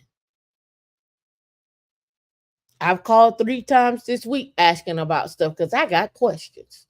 And they're like, well, you need to go back to your company. Well, if I go back to my company, they telling me to call y'all. So who do I talk to? I'm telling you from my own experience. Read how much those fees cost for you to get in and out of a plan. How much does your 401k cost? Who can you call and talk to? You need to find all those things out. Don't be blind to I never understood this. I put my money into something and I don't know where it's going. I don't know what it's doing. You ain't got no answers for me, Sway. Why am I invested in that? Nah, we ain't doing that. Let's get back to it. products that Americans buy that they don't know its danger. And it's because the industry, the mutual fund industry, have been able to protect themselves against regulation that would expose the danger and price of the. Now she's talking about mutual funds. You can buy mutual funds inside your 401ks, right? But let's go. Products. It used to be much easier. In 1970, 42% of employees had a pension, a guarantee by your employer that you would get a good percentage of your salary and benefits upon retirement. You want to know why they went away from the pension? Because they were shiesty. They were nasty work with them pensions. People were retiring, they ain't had nothing. This is the life. What with my retirement plan and a few dollars I'd saved, I didn't have a thing to worry about. Workers didn't have to figure out how to manage their own savings plan. It was done for them. It was very simple. The employee really didn't know any of the mechanics behind it. They just knew when they came close to retirement that they were promised a benefit, so a secure income over their entire life. So they had this income until they died. And so what was wrong with that system? Absolutely nothing, to be honest. It was a great system. The problem was that over the last decade, the rules of the game changed. What changed was that people started living longer. New accounting rules, global competition, and market volatility too affected the cost of maintaining a pension plan. The old system became an expensive system, I think, from an employer standpoint. They have to know how to manage investment risk, and they have to know how to manage longevity risk. And they have to spend a good deal of money. And they have to spend a good deal of money. And if the market doesn't do what they hope it will do, they can lose some of the cash that they've actually put in from a funded status standpoint. So it's pretty complex. One of our major concerns is to protect our accounts against risk. It was then that corporations found a new loophole in the Internal Revenue Code. What essentially happens is that the 401k comes in the late 70s, early 80s. It starts as a corporate tax dodge. Basically, it's if you're a high earner, you're going to put some of your money aside. Nobody ever thought that this was going to apply to the rest of us. I mean, there was never any thought of it. Put a 1 in the chat if you're finding this interesting. I just want to give you a history on the background of 401k, and then it's not the only option that you have. It's not the only way to go. I'm just telling you how to do one way as a W-2 millionaire with your 401k. I got multiple ways that I've been telling you to make money, but that's just one way. Imagine you have multiple accounts that can create you be a millionaire, right? This is just one. So not quite by design, a new retirement system was born. Big brokerages and banks saw an opportunity to expand their business and helped employers set up and run their new plans. They promoted the arrangement as a win for everyone. From the individual perspective, the 401k actually opened up the opportunity to save for retirement for many individuals who worked for businesses that didn't have a pension.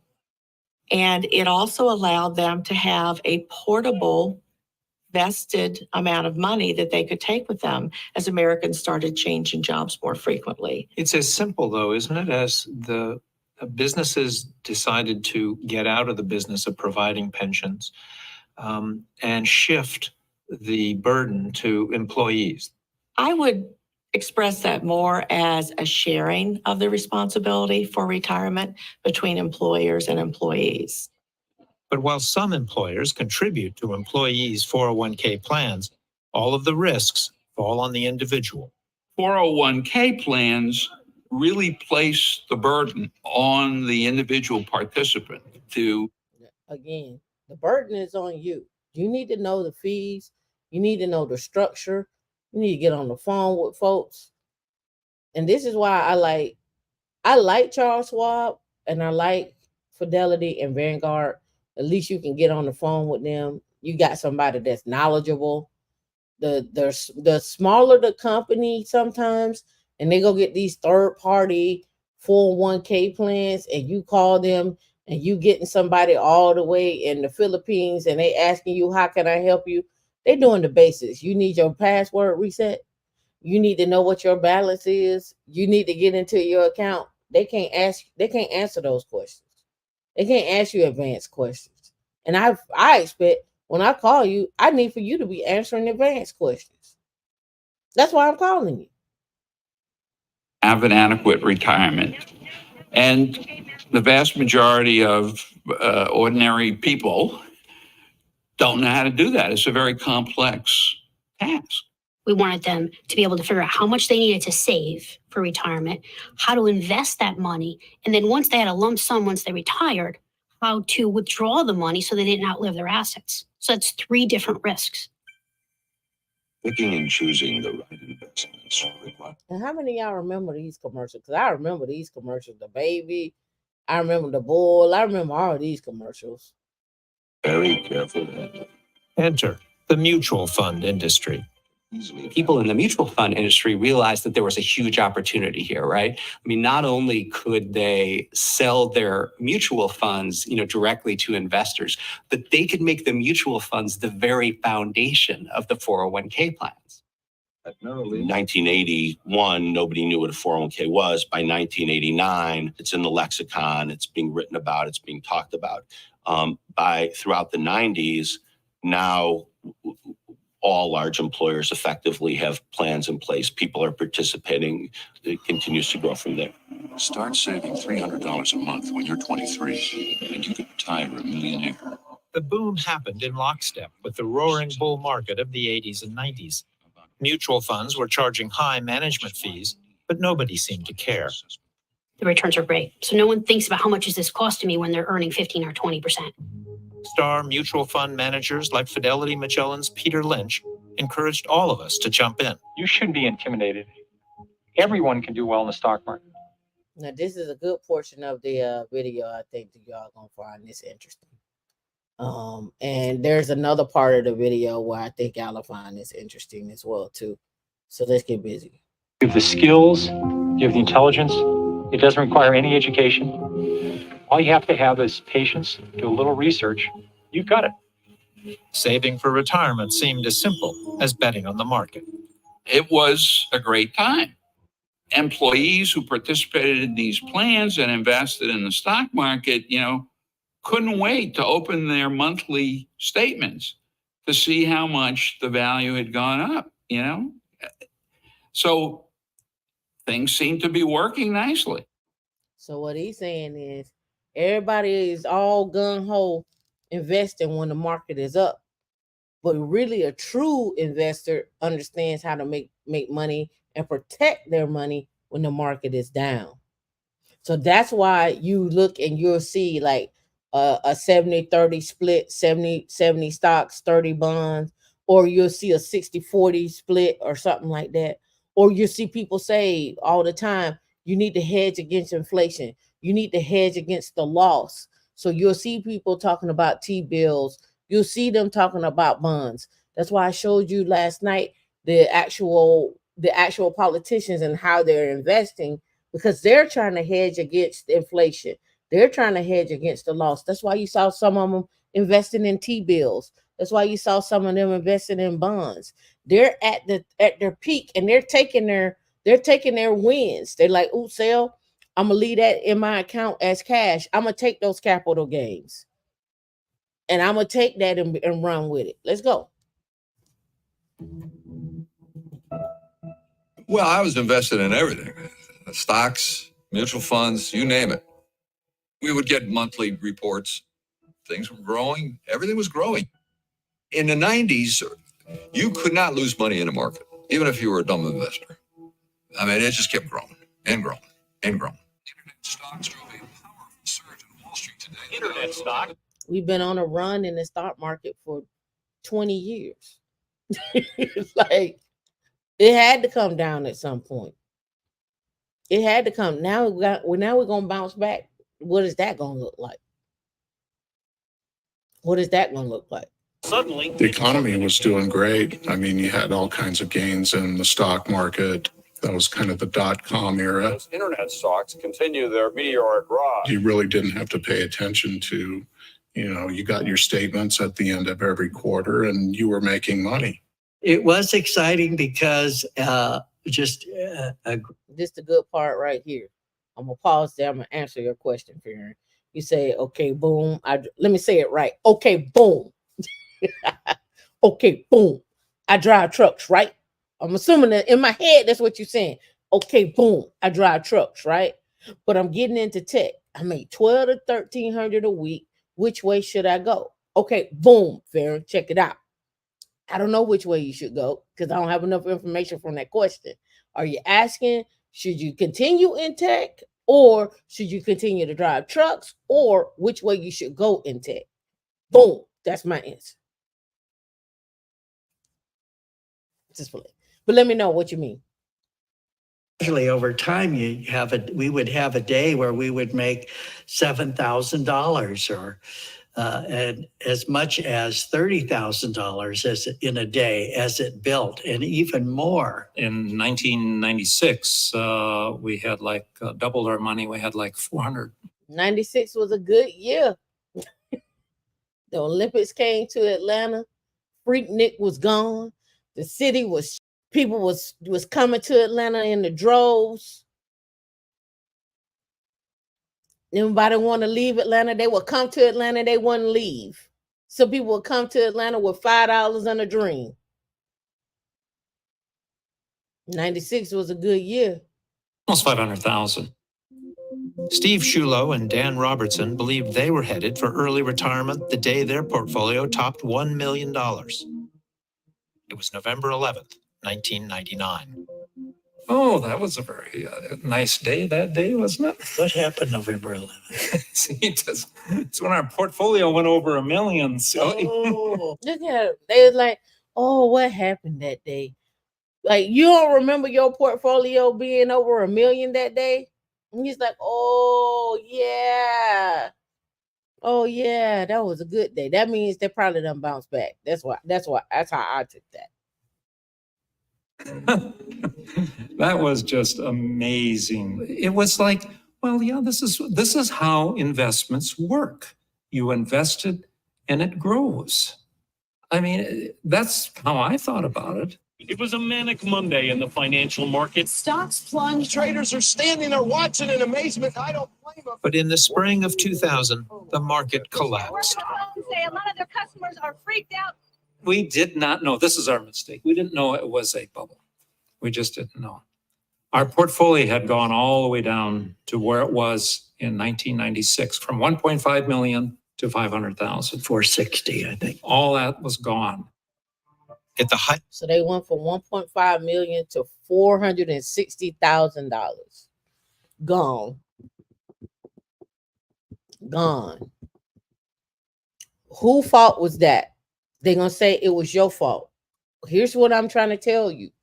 When you get to that, whatever number you're trying to get to, you need to scale back and be conservative. Now it's time to be conservative. I'm aggressive to this point. And now I'm on a maintain. Just like that diet, maintain. I'm trying to maintain. So now I'm not going to be as aggressive. If I'm making $4, $5, $6, $7,000 a day, I may be okay with a cool $1,000 a day. All right. So let you say, Tameika, what are you talking about? $1,000 a day. All right. Look, this is how this works. Say you get to where you want to be. All right, here we go. Say you get to where you want to be, right? So $1,000 a day, right? Times 22 days in a month of working. It's working 22 days. Unless you're playing futures or something like that, right? So $1,000 a day in 22 days is $22,000 a month. You multiply that by 12, that's $264,000 a year. Now do that for 17 years or 20 years. Let's go for 20 years. That's 5.28 million. But remember, I don't need to be at $7,000 a day. I'm okay with a cool $1,000 a day. Now, let's say you don't make $1,000 a day. Let's say you do $500 a day times 22. That's $11,000 a month. Multiply that by 12, 121. 132. Sorry, not 121. That's 11 times 11. 132. And then now let's take that and say you did that for 20 years. That's 2.64 million. $1,000 a day. So what job or what can you do on the side that will make you $1,000 a day? And what can you do on the side that make you $1,000 a day where you're not working to make that $1,000 a day? Maybe you make 500 on one part, and maybe you got something else that make you 500 on another part, but your total should be $1,000.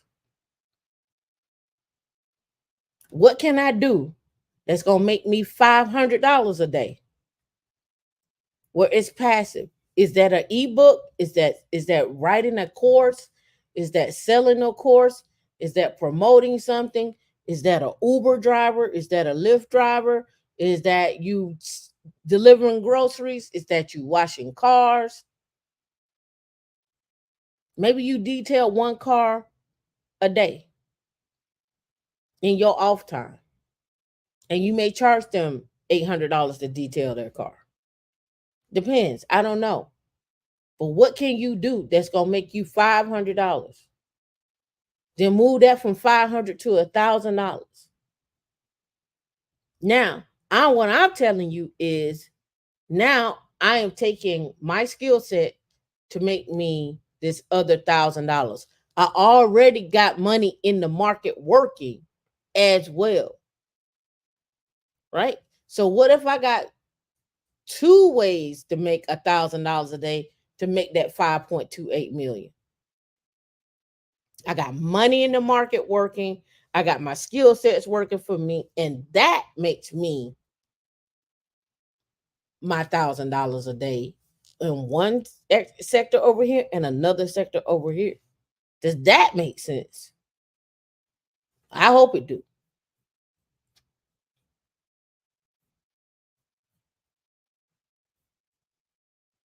The internet bubble, Americans had also stuffed 19% of their retirement money into company stock. We invest all of our 401k in Enron stock. Absolutely. Don't you guys?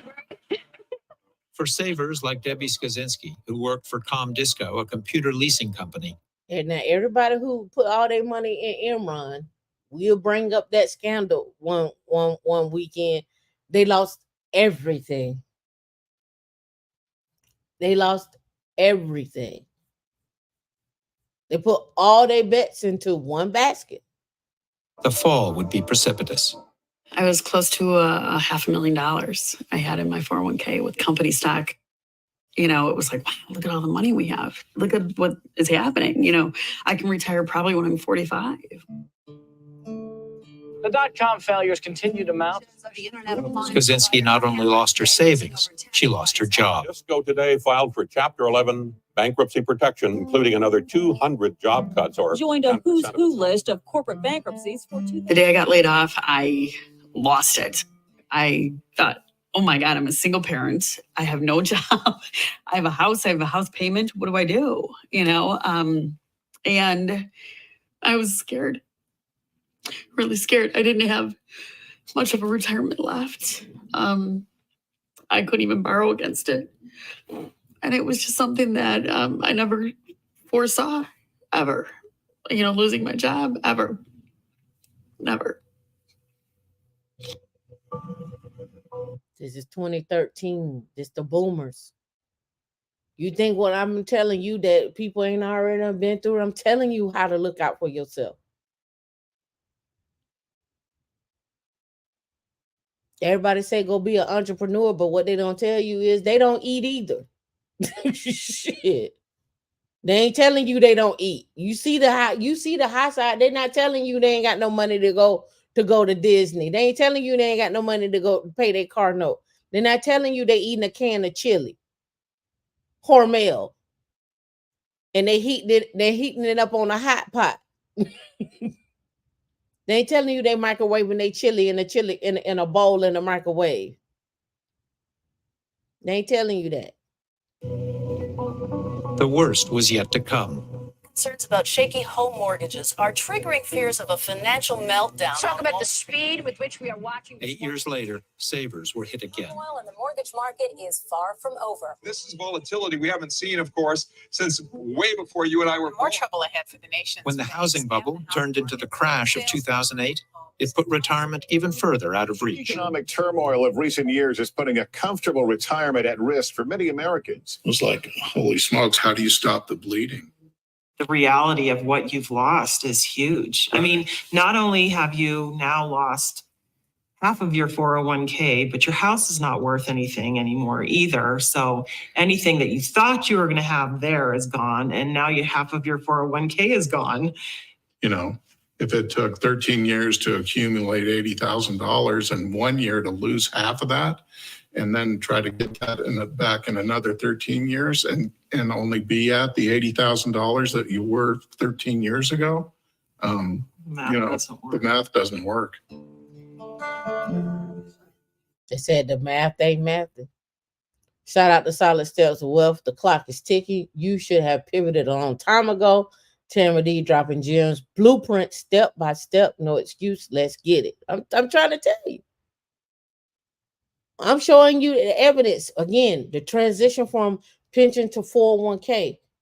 And now, if you've been listening, they're trying to get rid of the 401k and go into something else, right? 401k versus Roth 401k, IRA versus Roth IRA. It's just not a one-trick pony. You got to have money for whatever, but most definitely for when they're not hiring you anymore. You're not relevant skill set wise anymore. They don't see the value in you anymore.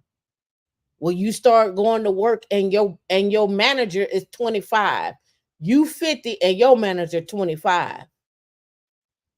You 60 and your manager is 30.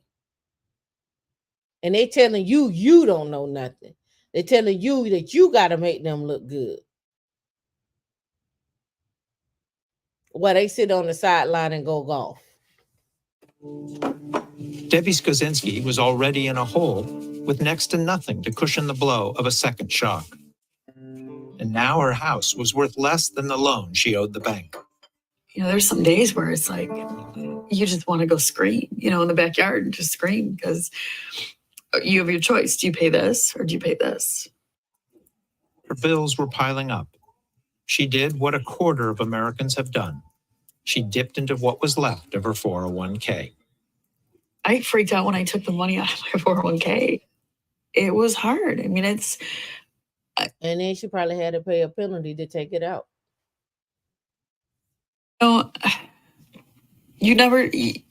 Every day on the news, I'd listen to it and I'd be like, oh God, it's really bad. Will I be able to keep my house? Well, what if my car breaks down? I can't afford a car payment.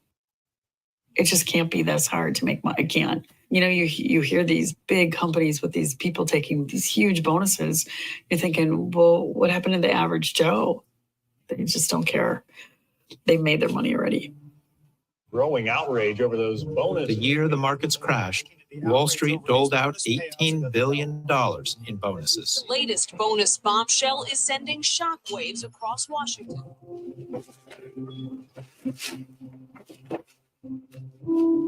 Robert Hilton Smith entered the workforce in 2003. He taught for a bit, worked at a coffee shop, and then went to grad school, where he ran up $40,000 in student loans. But on the bright side, he had no savings to lose during the 2008 crash. When he graduated with a master's in economics, he was hired at a small think tank in New York. They had a 401k, and he began to make regular contributions. But even in a relatively good market, he began to sense that something else was wrong. I have a 401k, I save in it. It hasn't seemed to go up. It's awful. I kept checking the statement. I'd be like, why does this thing never go up? This is weird. I mean, the stock market I knew was up and down, but I was like, I still should be seeing some returns. Hilton Smith decided to make a research project out of the subject. He began by looking at the investment options inside his 401k plan, 22 funds in all. You've got all these names, and the names tell you nothing. It's a balance fund. It's a growth fund. Okay, yes, that's lingo for certain kind of broad. And you're going to have to do this in your own 401k. You're going to have to open it up, and you're going to have to say, okay, what is this 2060 fund? What is this 2045? What are the holdings in it? Who managing that? How much it costs to get in it? How much does it cost to get out of it? Especially when it start rebalancing. What does it mean to rebalance? When I go to rebalance, what does that mean? Because I got to, when it rebalances, it's moving you in and out of whatever that fund is. And when it moves you out, you got to pay a penalty. So you need to know what that rebalance is. Get on the phone and be like, yo, I don't want to rebalance. I want to stay where I'm at.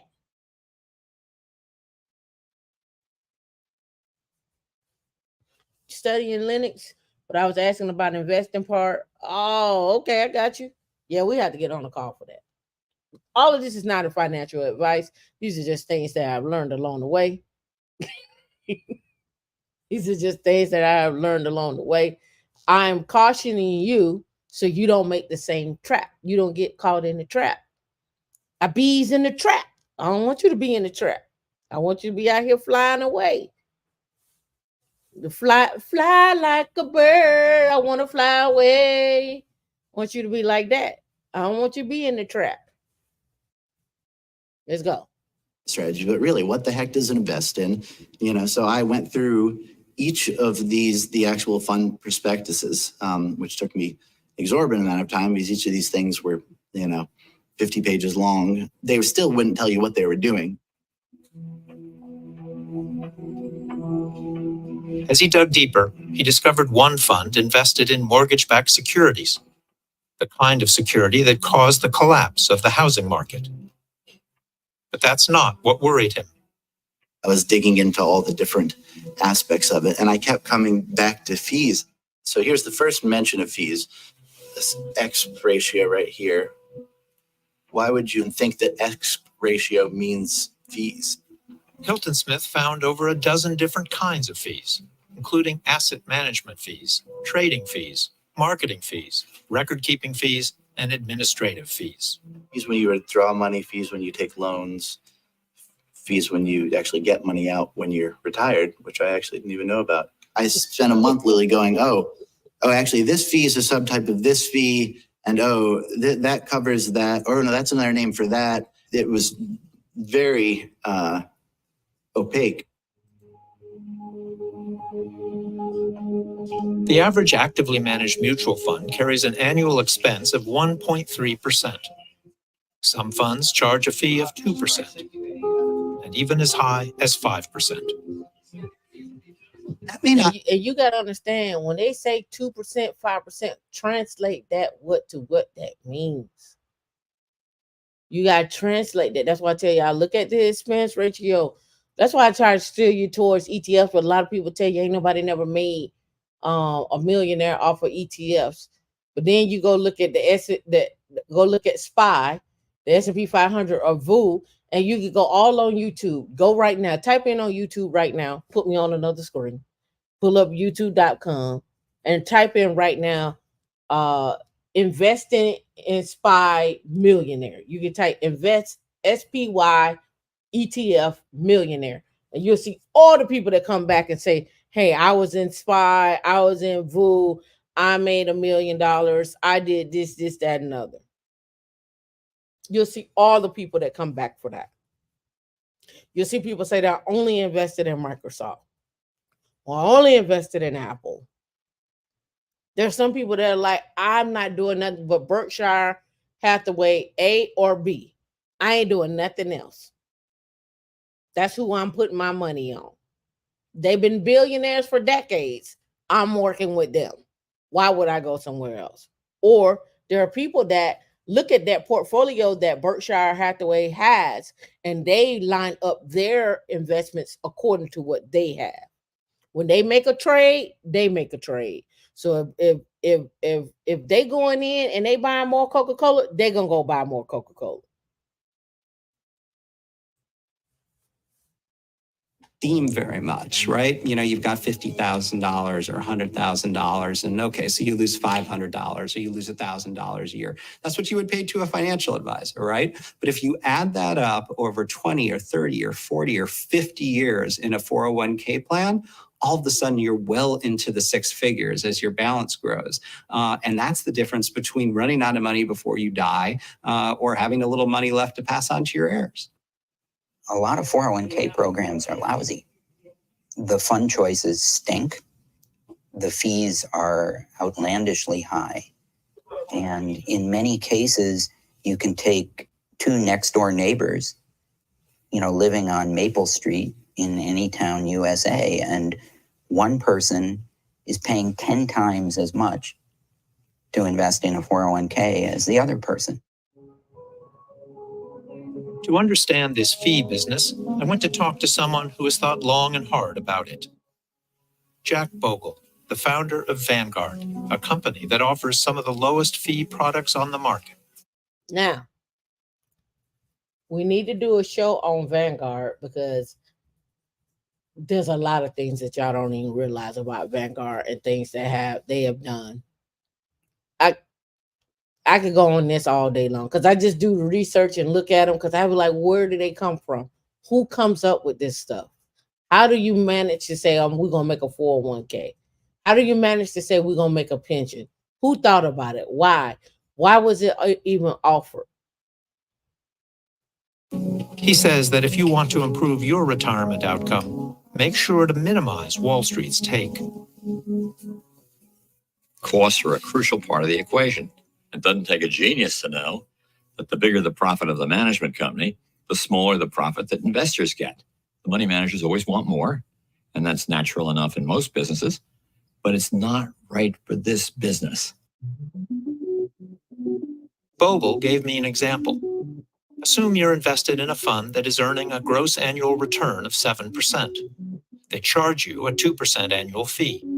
Over 50 years, the difference between your net of 5%, the red line, and what you would have made without fees, the green line, is staggering. Bogle says you've lost almost 2/3 of what you would have had. What happens in the fund business is the magic of compound returns is overwhelmed by the tyranny of compounding costs. It's a mathematical fact. There's no getting around it. The fact that we don't look at it, too bad for us.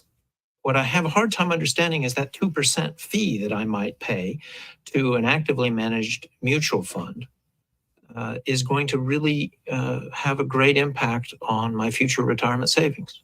Well, you have to rely on somebody to get out a compound interest table and look at the impact over an investment lifetime. Do you really want to invest in a system where you put up 100% of the capital, you the mutual fund shareholder, you take 100% of the risk, and you get 30% of the return? So, with that being said, I'm going to pause right there because this is one right here. This is going to be our last little video. We can finish that one off tomorrow. I mean, not tomorrow, but next week. I don't know. I may do it after hours. I don't know. But I want to bring up this other one because I think this is just a need to know. Just take this as information. I'm not telling you to go do this. This is just a need to know type of situation here. And I want to share this one with you. All right. Hold on. All right. So this is called a cash balance plan. It's $100K to $300K in pre-tax contributions each year that you can do. But your employer has to set this up in order for you to do this. And I know it's something that you never, ever heard about or even knew that existed. So I'm going to show you this, and then you can go off and do your own research about who can do it or how it can be done and so forth. But I'm just putting it out there so you know that it actually exists. And so when you've been looking and wondering, like, how do people put for people who are on a W-2 side, how they can put more away, here's an option, especially if you are a solo entrepreneur or something of that nature, or you may have a small company and you're looking to do a tax deductible, more tax deductible than before. All right, let's go. Because I could be on the 401k forever.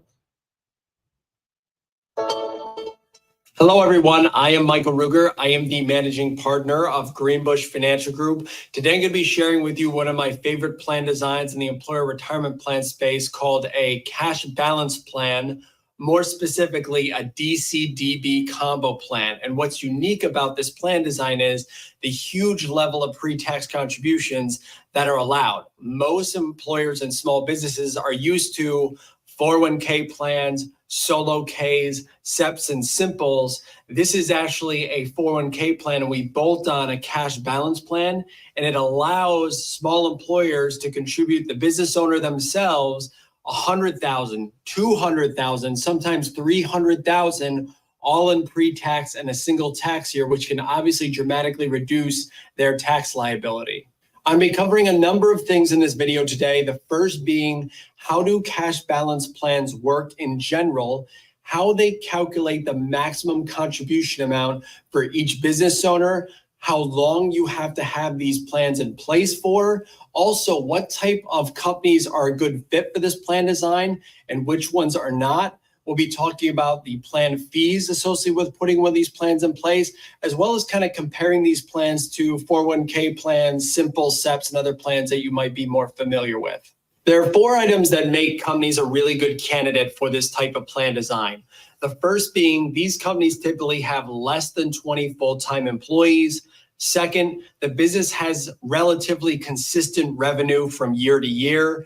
Third, most of the business owners that own these businesses are making more than $300,000 per year in compensation. And fourth, it's a primary objective of those business owners to find a way to dramatically reduce their tax liability. I'm going to cover now how these cash balance plans work. And more specifically, as I mentioned before, we're taking a 401k and we're bolting on this cash balance plan to do what's called a DCDB combo plan. Now, since most business owners are familiar with 401k plans, those are considered defined contribution plans. And as the name suggests, they define the contribution amount you can put in each year. Because if you're under the age of 50 and you have a 401k plan, the most you can put in a given year is $58,000. If you're 50 or older, it's $64,500 in 2021. But once you hit those limits, there's nothing more you can contribute pre-tax. So what you do is you have your 401k. We now introduce this cash balance plan, which is actually a defined benefit plan, similar to a pension plan.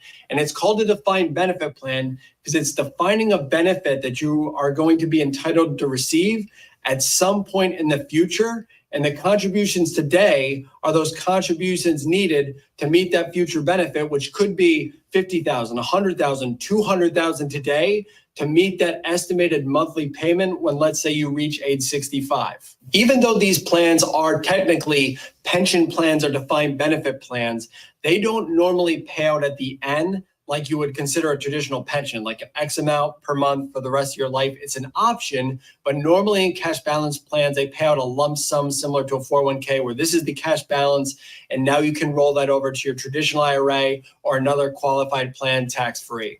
While we have designed plans like this that allow small business owners to put away as much as $300,000 per year, all pre-tax for themselves, you do not have to contribute that amount if you don't want to. We have some business owners that say, hey, I don't want to be stuck at $64,500, but I would love to be able to contribute $100,000, $150,000 pre-tax to get that tax benefit.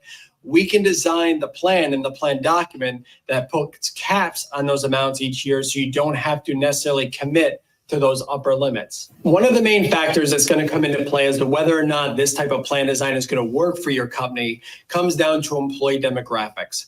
How many full-time employees do you have? What's the average age of the employees versus the age of the business owner? What's the average comp of the employees versus the business owner? And I'm going to explain why. Companies that are sole proprietors are... Now, I know y'all have never heard where you can put away $100,000 to $300,000 in a plan on top of your 401k plan, right? I'm not talking about a backdoor Roth. I'm not talking about that. It's something totally different. That don't have any full-time employees get to kind of skip over this employee demographic variable. But for companies that do have full-time employees, the ERISA definition of full-time is 1,000 hours worked within a 1-year period. For any employees that never work that 1,000 hours within a 1-year period, they can be excluded from these plans. For companies that already have full-time employees, they usually have already been contributing to some type of employer-sponsored plan on behalf of their employees, whether it's a simple or a 401k, and the average range is usually somewhere between 3 and 5% of the employee's annual pay. And they're surprised to find out that to give them access to this DBC combo plan and these big pre-tax contributions for the owner, it doesn't cost a lot more in the form of additional employer contributions to get them there. A lot of these DBDC combo plans that we design, it might cost an all-in employer contribution of about 7.5% of the employee's pay, which may only be 2 or 3% higher than what they're doing in their current plan. When you do Now, when they do this plan as well, too, you'll find out, because I went and did some research with this plan, they also pay out of this plan to the employee with this plan. So I was looking at this and I was like, no, I ain't never heard nobody talk about this. And let me see if I can find where I saw that at as well, too. I gotta go to my history. Because I was just like, man, so you over here winning, we over here. What's going on? Let me see if I can find it. Nah, that's Palantir. Oh, it's not in here. I guess I didn't look at it on this one. It's not pulling up on this account. I think I looked at it on another account. I'll have to go and find it. Math, and let's say you have 300,000 payroll to your employees, and putting this type of plan design in place costs you an additional 3% employer contribution. That's $9,000 per year to your employees, but maybe that opens up an additional 200,000 for you in pre-tax contributions, which saves you maybe $80,000 in taxes. So that math works. The other two items that I mentioned earlier are the age of the owner and the compensation of the owner versus the rest of the employees. And the reason why this comes into play is, remember, this is a defined benefit plan. So the older the employer owner is, the bigger the dollar the contribution has to be, because they're closer to retirement. They don't have the years to accumulate that go into that actuarial calculation. So normally for this plan design to work, the owner is typically older than the average age of the employees. And also it's based on a percent of comp too. So the comp of the owner has to be quite a bit more than the average employee comp. If we're at the point now where you realize this could be a good fit for me, the other question is, how long do I have to have this plan in place for before I could potentially terminate it or get rid of it? Because what the IRS does not want you to do is have a really great year with a business, put one of these plans in place, contribute 300,000 pre-tax, and then next year, just get rid of the plan. They have this rule that says they expect you to have the plan in place for at least 3 years. And that's why we say businesses have to have fairly consistent revenue to sponsor this plan design, because you got to make sure the money's going to be there to make the contributions. But once you're past that 3-year period, then you can voluntarily terminate the plan and you can roll your balance over to an IRA or 401k. If you do it before then, and there isn't a significant business reason for doing that, you're kind of raising a red flag. And This is crazy. So it's called a cash balance plan, where you can do 100 to 300K in pre-tax contributions each year. It is then tacked on to your 401k plan. And I don't know if y'all ever heard of this, but I kind of stumbled upon this. And they go into more about it. It says, please explain why the employer has to target a certain rate of return. I still don't understand the purpose or the rationale behind that. Aren't monies invested in the market and they return the best rate they can? And then he says, since these plans are defined benefit plans, their actual rate of return assumptions built into the benefit, which drives the required contributions to the plan. If the actual returns of the cash balance assets fall below the actual assumption, can increase the required contributions to the plan. This is different than a defined contribution plan like a 401k, where the investment performance does not impact the required contribution.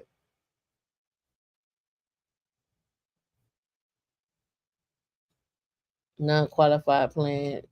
No, these are different. So he said DCDB, right? Let's go here. Let's see if we can DCDB plan IRS. Defined benefit right here.